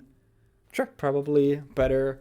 I got to do everything with my deck, essentially, and I got to showcase the utility of having access to, for example, a Fusion Destiny, which grants me essentially a draw and a Link Engine on my 3rd turn or 2nd turn, depending on how long this game goes. Do you mind if I just do, since we're just playing 1, I'll just do the sighting stuff that I otherwise would have done? Go for So it. I'll just do that. But yeah, this will take me a little bit because this is literally a 2020 thing. Because or a 20 card split. Because there was a lot of bad Dino Wrestler stuff that I had to slime in here to also get anything else. So as I'm doing this, like if you want to talk some about the deck. Well, as I was saying last time well, it was off recording, obviously off record, Yeah. but this is gonna probably be the last time that I play Orcust outside of maybe an anniversary episode. And the reason why I wanted to play Orcust here was specifically because the fact that Crescendo comes out and Dengirsu comes out, and I felt like, well, I've played Orcust in its like less powerful incarnations so far, like both times essentially. Once without return and then return, and the second time with return, and now with return, Crescendo, and Dengirsu. Which then I obviously completely missed the part where Dengirsu lets you just summon it on any link monster. I was thinking, oh, I need to have a like card on board. I need to have an 8 on board. And then while I was summoning Orcust Nightmare, I was like, wait, but this is a 7. How the fuck am I gonna do this and a link for Dengirsu? And then I reread Dengirsu and I realized, oh shit, I should be playing 3 copies of this card. I should just have 3 copies of this fuck in my deck. But yeah, I didn't even realize that Dengirsu's effects were also on summon rather than detach or Oh on, like, yeah. attack, That I feel which like that's makes it something crazier. that you often like forget about because it's like I think it like there are not a lot of Xyz monsters that like have shit like that happens on summon. No, absolutely not. But like I also thought that it was like that way, but then we called it because it's funny. I guess like that's why it's like even more relevant in Orcus itself, where it's like you can only summon tie. My brain started to turn too much. You can only summon it. You can summon it using only a single Monster. link monster, which is pretty damn good. When usually you don't care about the actual detach effects. Obviously the protection is nice, but like 99% of the time it was just obviously splash also into every single deck that could make Rank 8. rank 8s because it is also non-targeting sending. Yes. It just non-targeting sending or the other effect, which is not relevant. Yeah, exactly. It's like And like usually you're gonna have a Galatea left on board anyway. there you go. And you're just gonna sit there, or I would even argue that you don't maybe even want to use Galatea for it. You want to use Dengirsu or Lungirsu for it, because Lungirsu, after you use the effect, doesn't really do anything, and you maybe don't even want to climb into Orchestrion because Orchestrion doesn't really do much. I specifically ran it because it's a card that deals with a lot of stuff that I can just ram into now and maybe win through that. But specifically Lungirsu into Dengirsu with Galatea, with protection for that Galatea, using like other cards, other link monsters, would probably be better. Because like let's say you summon Lungirsu, you summon and then using Galatea, you resummon Galatea, and then you have something else, and you can summon a card that links to the both of them, right? Now they're both linked, so Lungirsu cannot be destroyed by card effects, and Galatea can't be destroyed by battle. And then on top of that, now you summon Dengirsu on Lungirsu, and now Lungirsu has a protection for all of your like cards, which is crazy good considering that all of your monsters are gonna be in attack position. For example, they're gonna die to Lightning Storm, for example. I think Lightning Storm is like 2 years out from now, but still. I think like this deck's power level goes up significantly here, and on top of that, like it's super flexible. Right? Yeah, you can like I was playing a lot of shit in here, and it still works. Yeah, and that's the thing. Like Orcus was like it was really good PR, but it was also like splash as an engine into so many different decks. It was one of the like first like really good engines as well, which is it alongside like Sky Strikers. Are two decks from the end of the Link era that I think about and go like, yeah, that makes sense. That's like, how would that's a sign of the times. That's a bad way to put it, I think. But like the fact that I have a 9-card engine essentially, if even that kind of just enables my entire deck, and I can just play from there. It's kind of wild. Yep. Kind of crazy. I do have the room set up. I will say that I did throw the coin, and I did lose the coin flip. But since we're only playing one game, you cool with me going first? Yeah, go for it. I don't mind. I appreciate that. As I said, I've already showcased everything that this deck has to do. So. Yeah. And I'll just try to do some dino stuff here, and hopefully. Does it feel like pretty consistent after I tinkered with it? No. Mulligan? No, I was wondering. You just put the 5 cards in, because Rematch? I was gonna drop a fucking Ghost Rematch? Sister and Spooky Dog one. Yeah, rematch. Yeah. Oh, Yeah. wait, we could have done this. Oh, that's interesting. I didn't realize you could side between rematches. I think I picked like single width siding. Oh, that's what that does. I Yeah. see. Brother. I mean, this is. I can Go for it.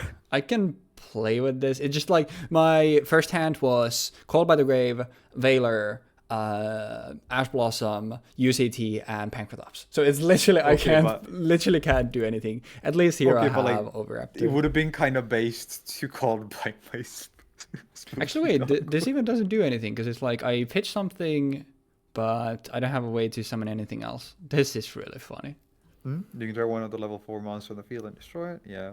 Yeah, that doesn't do anything, but it's just the Foolish, which unfortunately fucking doesn't do anything. Because like if you open this and essentially, I mean, actually, we'll just play it. If it comes up, it comes up. If it doesn't, I'll explain it later. Because this doesn't have a lot that it does at this point, but you don't even need to Foolish that. You can just add that to your hand. Yeah, I can. Actually, I mean, it doesn't matter. It just gives me the protection, but... And, like, it sure, gives you I mean, an extra resource in your hand. I'll take it to... I mean, yeah, there is a world where it's like, okay, let me do this and let me just pass. But... does this matter? No. I mean, it's whatever. It's... Well, a combo like this never came up in testing, but... We got combos. I'll pitch fucking Misk and I'll activate double evolution pill, banishing from my grave Misk and from my hand Valor. This is, by the way, why I'm playing Valor instead of what's his face? Oh. I'm playing Valor instead of Imperm because double evolution pill needs a non-dinosaur. I see. And yeah, that's it. Yeah. But unfortunately, two like pretty bad hands, but what can you do? It's always the like you do something and then you do nothing. This is the you're queuing up against a like bot on Edo Pro just so you can you know, you can do stuff. Oh. Ow. Oh. Nope. Yeah, that's my bad. I didn't mean it. You were not familiar with my game. I was not familiar with your game. You would be right on and that. Like to be fair, I didn't ask the double evolution pill because as I was stressing earlier, I don't think it matters what I particularly do if.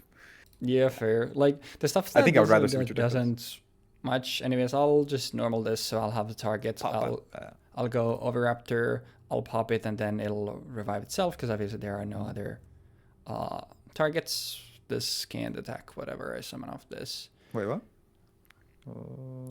Because the target destroyed and then spell summon a dinosaur monster from a graveyard in defense. Yeah, because you don't need to target it, right? Yeah. It is weird that it can like add the other ones and then honestly I the issue, I don't know what the fuck would I want here actually. Wait a minute, I could actually summon the fucking... Wait, you know, no, never mind, I forgot this is... Never mind, I can't even do the funny. I'll just fucking... I'll summon... fucking Pankratops. I'll use the effect of Pank on the back row, right? No, I'm gonna activate fucking infinite impermanence targeting your ultimate conductor Tangerine. My burn damage, Smudge. My fucking burn damage, you asshole. Gonna surely this doesn't have a humongous booty. It is draw hand. Then you grab the fucking two of them. You've been fucking drawing the two offs, huh? Man, I mean, to be fair, this is the 3 off because I don't have. I mean, yeah, I guess that's true. I summon out Destiny Hero, draw hand. But you like to make us both draw. I would like to draw a card. I don't like them. Dude, I summoned my fucking brick. I'm killing myself. Dude, I fucking hate it here, bro. Was it the blade one? God, it's Saryuja Shackles. Fucking sorry, the shackle. Motherfucking. Well, if it makes you feel better, I drew this fucking guy, which you don't want to draw. So, yippee. We are. Oh, actually, this might be. I might be cooking here. So check this out. Check Nightmare Goblin, normal summon, Ash Blossom to use my fucking Chungus and Ash you Blossom make a Black Rose to summon out a Nightmare Goblin, and I activate the effect of Nightmare Goblin by discarding a fucking Orcust Nightmare from my hand. Yep. Now, its effect is active. I cannot use it, but I use Nightmare Goblin to special summon out fucking Nightmare Mermaid, and then I use the effect of Nightmare Mermaid to discard my fucking Malicious. Then I would like to special summon out from my deck a card. Go for it. I would like to special summon out from my deck a motherfucking card, and that card will be... that doesn't do anything. Don't worry, guys. I can flip all his link monsters in the face down. Oh yeah. Oh. This card doesn't work against link monsters. That's unfortunately Smug. the case. Smug. I mean, it's kind of funny because this thing still won worlds, even when links were like, the thing. Let me double check. It's still a very good one. Oh, I did not realize that it has that. Oh, I see. I mean, this doesn't do anything here. If this card isn't owner's control, isn't the... Well, I could have griefed you the whole time. What the fuck? What the hell? I never realized. This Ibli card is kind of bullshit. Oh, because there was an Ibli like lock that I feel like I've seen this used the most for. I see. So normally, for example, you would want to have a normal summon for Ibli, specifically so that you can summon out Nightmare Goblin into the spot where Mermaid is pointing. Yep. So the thing here is, let me double check. This doesn't need to be summoned to the point where it's pointing, right? Double check. No, it does not. So I can just move it over here. So the problem, obviously, is that I already normal summoned. So I can't do that. No. Which fucking sucks. Smug. Smug. Giga smug. You mind if I just fucking summon my Griffin as Cerberus? Because I don't have the siding. Fucking go for it, man. Yeah. Griffin is Cerberus, actually. And then I fucking discard my Saryuju Shackles, and I would like to... Is it Cerberus? Is Cerberus the one that pops monsters? Cerberus is the one that pops, like, main monsters or monsters, yeah. Yeah. Ultimate Conductor Tyranno. Yeah, I'll chain Tyranno to pop my Petty Pterodon.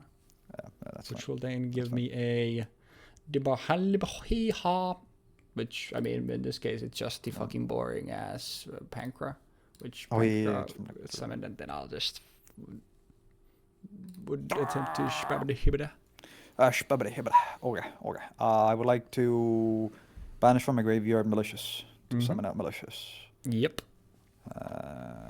The other target there is like go the quoteless guy who then like can negate spell traps, but that's better if you have any of the like baby source left. I see. Then summon out fucking what is his face? Symbol skeleton, and then summon out Galatea. And no matter what happens, it's full Orcust combo again, guys. Give it up for full Orcust combo. Like, the resilience on display here, even though, I mean, to be fair, I got to get a fodder on board, which was draw hand, and then I had a card to normal summon, which was actually kind of hard because I had 2 draw hands, which meant that I couldn't use them for Goblin. If I normal summon draw hand, I couldn't do it because it needs 2 cards with different names. Yeah. But yeah, then I just use Galatea effect here. I put Harpour on top of deck. I set a crescendo, or do I set a crescendo? I actually set this thing because, as you might have guessed, I have one in hand. Then banish Malicious for another Malicious, and then use both of these for a Langurso. summon Lungursu here. And then I would like to activate the effect of Symbol Skeleton to banish this, to summon out a Galatea, then activate the effect of Lungursu to put back into my deck both this guy and this guy, and then send that. And then swing for 1.8, because I can't swing for more this turn. And then that set 1. Pass.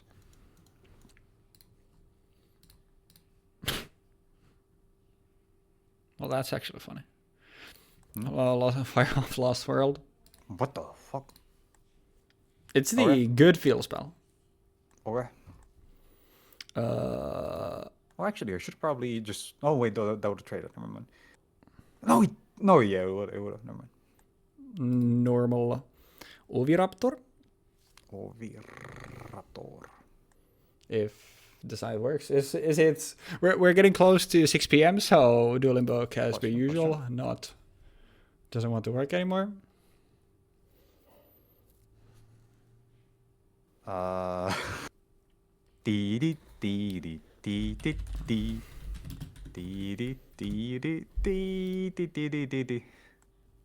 Anyway, oh, there we go. Huge. There we go. Huge. And then on the summon, Lost World will give you a token, and Oviraptor will trigger. Chain is Oviraptor first, then Lost World, because then I cannot negate Oviraptor. Yeah. Well, actually, does it target? No. Because if it doesn't target, like negate, you can still, it's just on this activation. prevents you from targeting stuff that. On activation, I chain it and I negate the effect that I activated to. It's the same as Ash Blossom and any effect that says this kind of stuff. It's just I negate the activation. So. But yeah, it's essentially targeting the spell on stack rather than the spell on board. Yeah. The card on board. But I will attempt to Foolish with Oviraptor. Oh, I can't negate it. It's impossible. Oh yeah, is this a when? Oh yeah, Crescendo is a when. I see. No, like you chain block that. So when you summon Oviraptor, yeah, you activate Oviraptor, and then Lost World activates immediately after. But wouldn't, if it said like if a spell trap or monster effect is activated, like wouldn't you then be able to negate it? Oh wait, it's once per turn if a dinosaur monster is special summoned. You can spell. It's normal or special. Yeah, you normal this. Yep. Yeah, and then this goes on stack. The trigger goes on stack, and then this triggers. Yeah, because the same. Which means that both of these are this chain link 1 and this chain link 2. Yeah.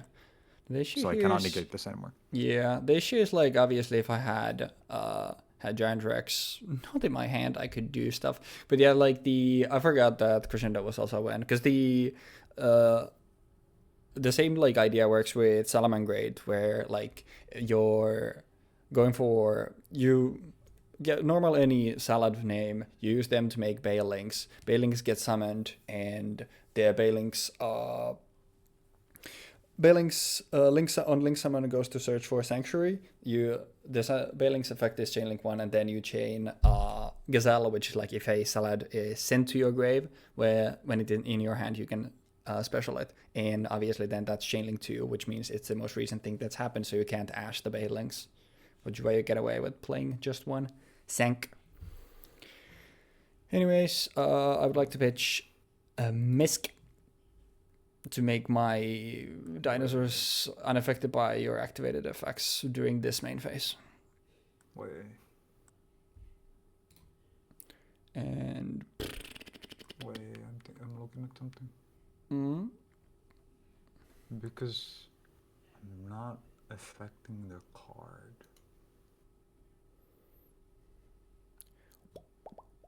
That's weird. You can respond to those cards that will be unaffected by any effect that tries to negate them. That's not what I'm trying to do. I'm not trying to negate the effect. That is not what I'm doing, guys.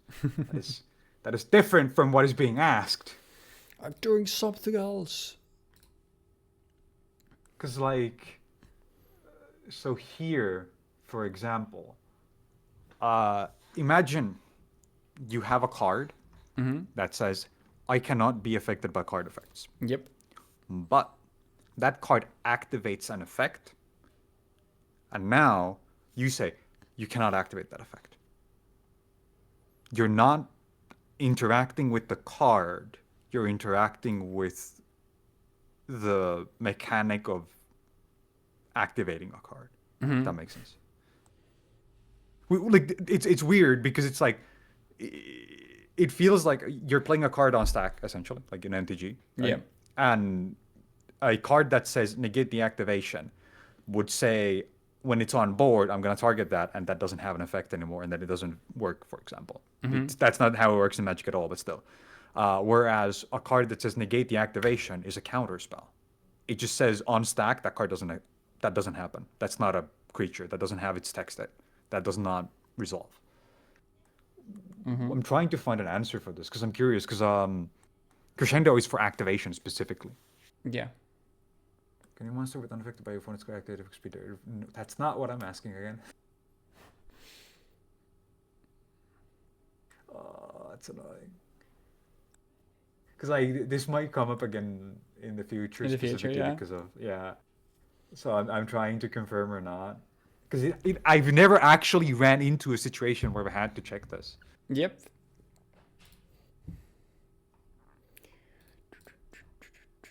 Let's see, unaffected. Oh.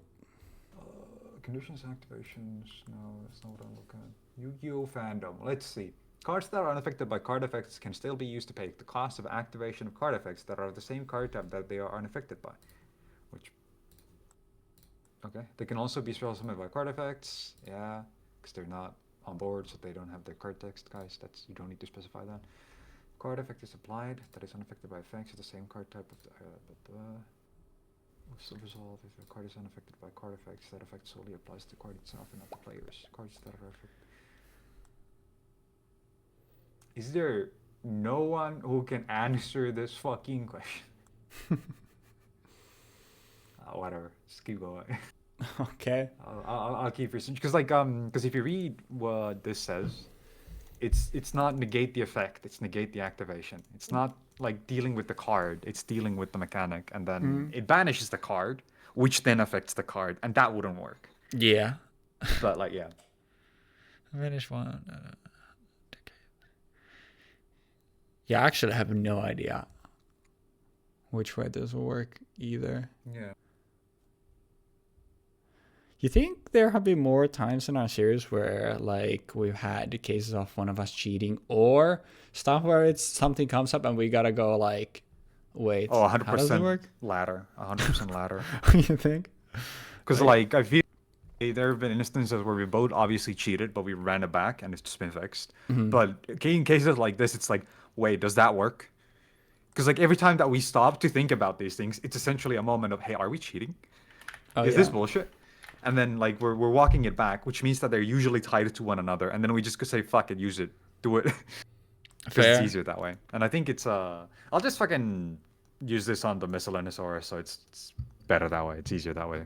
Okay, sure. At Well, least actually, that way I know. yeah. So the banish happens. The banish happens, yes, because you activate the effect, and then I banish the card when. Okay, well, that makes a lot of things easier because obviously then I don't get the misc banish effect to get my extension. But we can still do something. I'll target the token and I'll protect it with Lost World to get a Raptor effect. Important note: Lost World protection effect is not an effect. It's a replacement. So I wouldn't be able to activate it on that either. Gotcha. I'll just blow this thing up, and unfortunately, because of the way I've been drawing shit, everything could not really get out this kind of whack. So it ends up being just another Overraptor. I mean, that's either a Link 2 or or a Doka or a Lagia. We're working with stuff here. I'll send off this, I guess, fucking. Actually, it was the send off. Never mind. This then works because now I can go for Misk. And the shit is that once again, this fucking giant Rex is in my fucking hand and I want to fucking die. Oh, interesting. if the activation of a spell or trap card is negated, that card is sent to the graveyard as the entire chain. It was activated and resolves if it has not already been moved somewhere. But it is not treated as being sent from the field. Huh. Interesting. But that can't be the case, because if you set a card and you flip it, it was on the field. So that has to count. Yeah. Go for you. Another one. Another one. And then we'll fucking. You know, it's crazy to me that Baby Ceratosaurus was printed in like 2008, and it has an effect that you literally would not have been able to activate yourself until like 10 years later. Yep. Yo! Also, that I did the normal summon. It should have been the special summon. Also, by the way, when I was doing testing on this, like I think yesterday on MD Pro, that's how I learned that tokens can be flipped face down. I did not know that. No, wait, what? No, they can't. Wait, really? Because MD Pro, like, no. that explains a lot then. Because it was literally like the that shade allowed you to do that, but if that's not what you can do, then that makes a lot more sense. Because tokens can't exist anywhere outside of being face up on the field. That's why they can't be used for XYZ summons either. Actually, you know what? There should be summoned in attack. Oh, he's going for the lead though. And Lost World, obviously, the 500 reduction thing. Fucking 15 23 kill this thing. Killing myself. 36 and 500. Yippee! I love Super Ultimate Conductor Tyranno. Yippee! The issue, because like most of the time, do I just have? I don't have a deck. It doesn't matter. Most of the time, like the shit that you would just like do, I don't think. Also, even though I have like triple Terra and I have triple Terra and triple Lost World, like I don't think I got any the sense where I actually had both Oviraptor and Misk in my starting hand. So not both Oviraptor and Lost World, even though obviously I'm also running 3 fossil decks, so I should have a lot of copies of this shit. But like obviously at this point, still without Animadorned, like most of the time, the only thing you're doing is like, all right, Misk, give me protection, normal Oviraptor send fucking Giant Rex, use Misk and Giant Rex, banish boats to get a baby, or usually, I guess in this case, in Petty Pterodon, Giant Rex would summon itself, Petty Pterodon will get summoned. And you could either pop it or end phase, obviously, because of Misk, it will pop itself, and then you get to take your pick with like, do you go the spell trap negate, do you go the actual like pops and shit, or do you go the UCT, and then you would obviously just make either Dolkar or Lagia with these two, and most of the time, like that's it. That's just what you do, which is like you can do stuff. I was going to say semi-consistently, but clearly it's not semi-consistent because I couldn't get anything done in fucking 2 different turns. So I mean, when you think about it, you had the actual thing that kind of matters for your deck, which is being able to access this guy. Which, at the end of the day, it doesn't matter how many things your opponent plays. It doesn't matter how many ways they can fuck you to Sunday. If your opponent doesn't have a thing that survives the 3.5k beat stick, you know, if you can't kill it immediately, you're just kind of fucked. Yeah. So, because you never need to activate this thing's effect. It's big enough where it can just summon, it can come on board, and it just swings over anything that has an effect that could deal with it. So. Yep. It is just a big fucker, which is like, that's why it's so good, because like going second, you can break boards with the effect. Going first, you obviously have it for disruption, and under skill drain, you have a 3,500 fucker, and if Lost World is on the board, your opponent needs a 4,000 beater to be able to crash with it. But obviously the extra deck was just a bunch of garbage with like Utopias and shit. Then I did have one of this, which is like, all right, this was literally like, I think I said it in Fiction. What's his face? I said it in the deck breakdown as well, where it's like you have a Dolkar or Lagia that's already used the their negates, and then like you go into unicorn, and then those two make you Avramax, and now you have a big fucker beater again. I was considering Avramax is cool, but Avramax was something that I put in as well. Somewhat hard to get to. Yeah. And usually in your case, it's like, would you actually want this rather than to have the materials on board? Yeah, exactly, because I can do things with the materials that I have access to. Like I can use Galatea or Lungirsu for other things. Yeah, exactly. Which is kind of funny, right? Because it's like, hey, you can make this thing using those two guys. You can just summon this, but it's not worth it. You could just you can just make Dingirsu instead and sit on like Galatea and reset your crescendos. Yep. Which is kind of cool, because like that means that you don't ever want to use the two cards that are related to this guy to make this guy. You would rather have this guy be something that you go into if nothing else works. Yeah, it's basically like if all else fails, it's a somewhat hard to deal with thing that also removes something when it gets dealt with. Because if I had access to the Ibli light, if I didn't have to normal summon and I could normal summon Ibli here earlier, I would have been able to summon Goblin, and Goblin gets me another normal summon, which was a draw hand that I had. Which then, when I summon the draw hand, suddenly I'm in a position where it's like, wait, I have like Mermaid, I have Orcust Nightmare, I have Ibli, I have Goblin. I can just fucking go from here and make an Avramax and probably win immediately.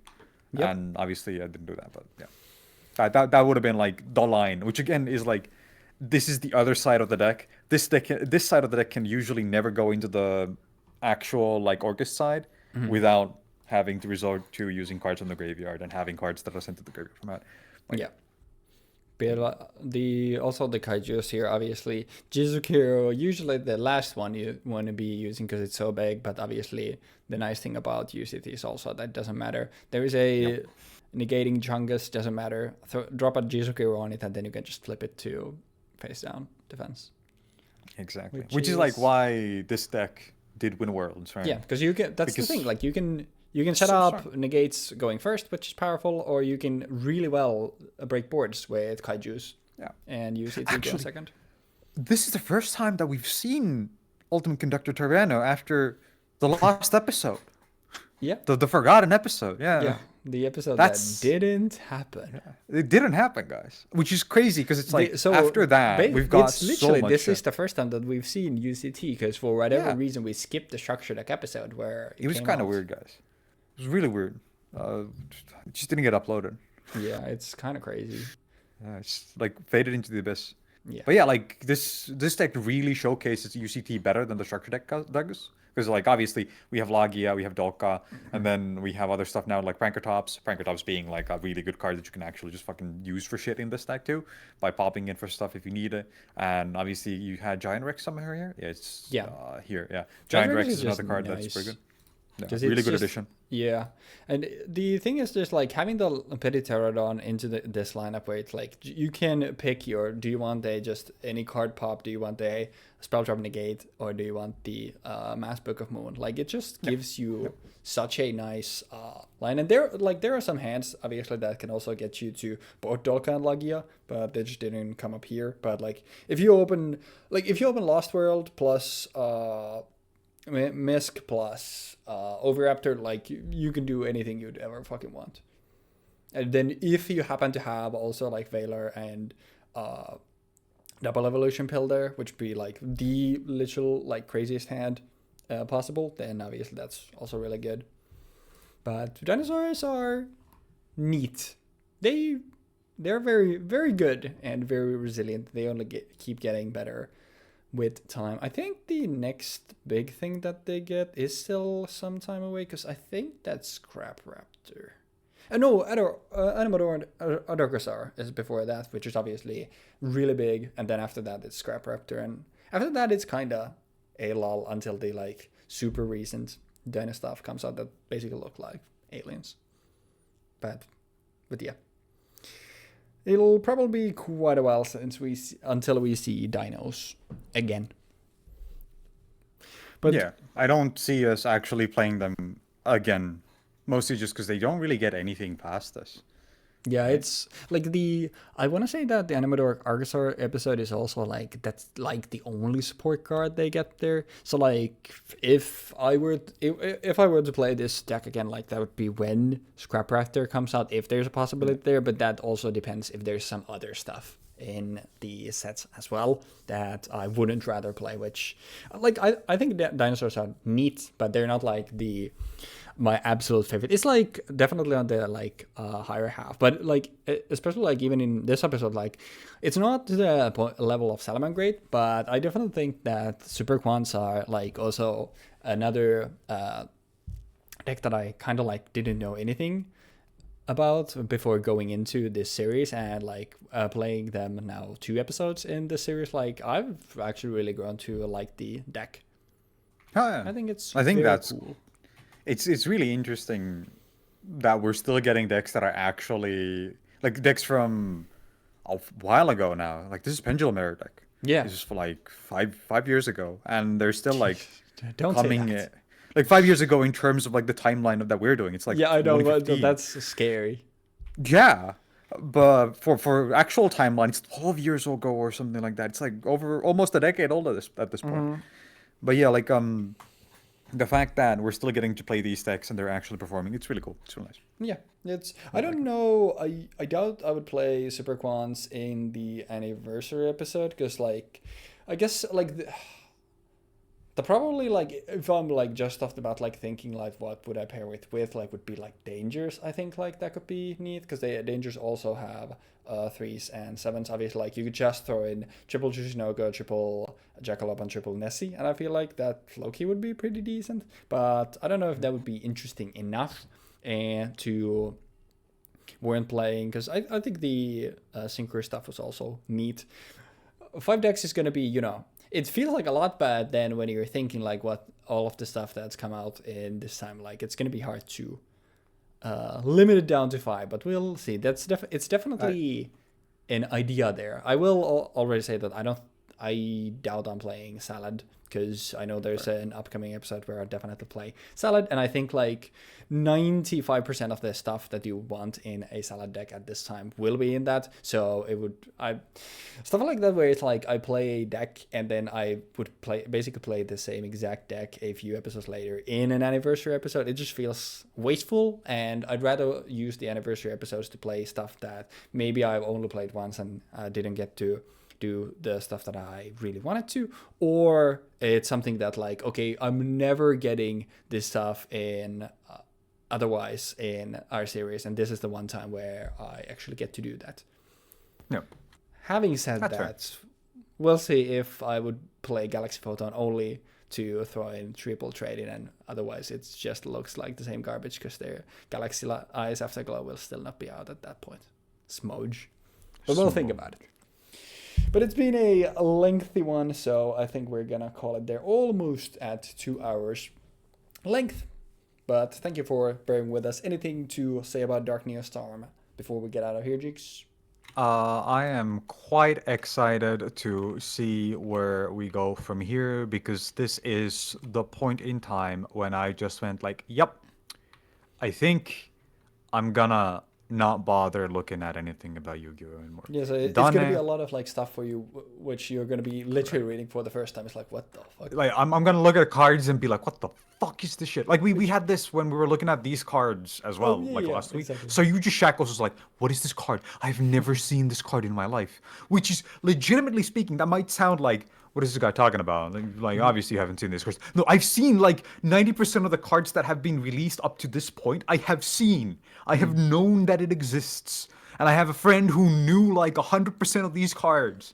We played this game for so long and so much, but now it's gonna be like, who, what, what do you mean they retrained Endymion, huh? And go ahead. That's it. That's all really. It's gonna be really crazy from here on. Yeah, I do also think it's in a way it's also kind of cool because obviously we've talked about that before, where it's like this is kind of the point where you kind of like faded out of the game and did, like you said, like didn't even bother looking at anything. But like the recent track record for like the past like dozen or so episodes for us, like in general, I think we've had like a lot of really good games and a lot of like decent back and forth. So this era is, at least, knock on wood, this era is suiting up to be low-key pretty exciting, and like we've actually gotten to do a good amount of like cool stuff and have actually good episodes. So that combined with the fact that you don't really know what's coming is also kind of exciting, and maybe just like happened for me with stuff like Lights, Four, and Salads, and now Super Quants, like maybe there will be something that you'll actually find a new archetype that you think is really cool, which I guess like in a way Orcust has already done, but I don't know if you were eyeing that like even before, because that was obviously one archetype you're still like quite new about. And I mean, I think Orcust is one of those archetypes that I saw when it was coming out, and when I heard about the cards, when I heard like, oh yeah, this fucking Chungus level 7 is like the thing that made this entire deck function, and I was reading and I was like, wait, what does this deck do? Like originally when I saw a Nightmare, I was like, Orcust Nightmare, I was like, wait, how? And then I started reading everything else, and I was like, oh, this is really cool actually. It reminds me of like just playing fucking, you have a deck that is all malicious. And you're supposed to play around that. And you're supposed to build your deck in a way where you can function with another engine, like your core engine alongside your Orcust engine, which is what I was kind of doing here, where I was playing both of them. I was playing both Destiny Heroes and Orcust, which are both dark monsters. And the only card that locks me out of my Orcust stuff is my Fusion Destiny, which I'm only ever really going to play when I know, okay, I'm done for this turn. I'm going to play Fusion Destiny. I'm going to summon this guy either in defense or attack, depending on what I know he's going to be hitting the board. And then I'm going to be discarding a card from my hand and sending a Malicious or a Celestial for next turn so that I can draw cards. yeah. And that works. That's a solid enough strat. Obviously, I think this would have fucking folded immediately to UTC. UCT, I mean, Ultimate Conductor Hearn. I think that just beats this deck 100-0 in the form that I have it. So, unfortunately, if it came up, but and obviously, like we talked pretty extensively. Well, mostly you talked pretty extensively last time about Cross Crusader, which like that didn't come up now, but we talked enough about him last week. I feel like so. I think. That's... Obviously, I was having a hard time going to Cross Crusader because Cross Crusader is you need 2 warriors. Requires 2 warriors. Yeah. And I don't have 2 warriors outside of having like draw a hand and malicious on board, which is doable. Yeah. Mind you, which is doable. But rarely comes up, and it's more likely that you'll just be doing the Orcust stuff. But it could have come up, but as I said, like the theory about that, like we already talked about quite a bit last time, so we're now gonna revisit that on a 2-hour episode. Well, it's obviously going to be more, especially with our deck breakdowns and stuff. Especially because I did a deck breakdown of 2 different decks. I think that came up to about 22 minutes. So it's going to be a big behemoth of an episode, but hopefully you don't mind it. Hopefully you enjoy it. Let me final thing. And next time we have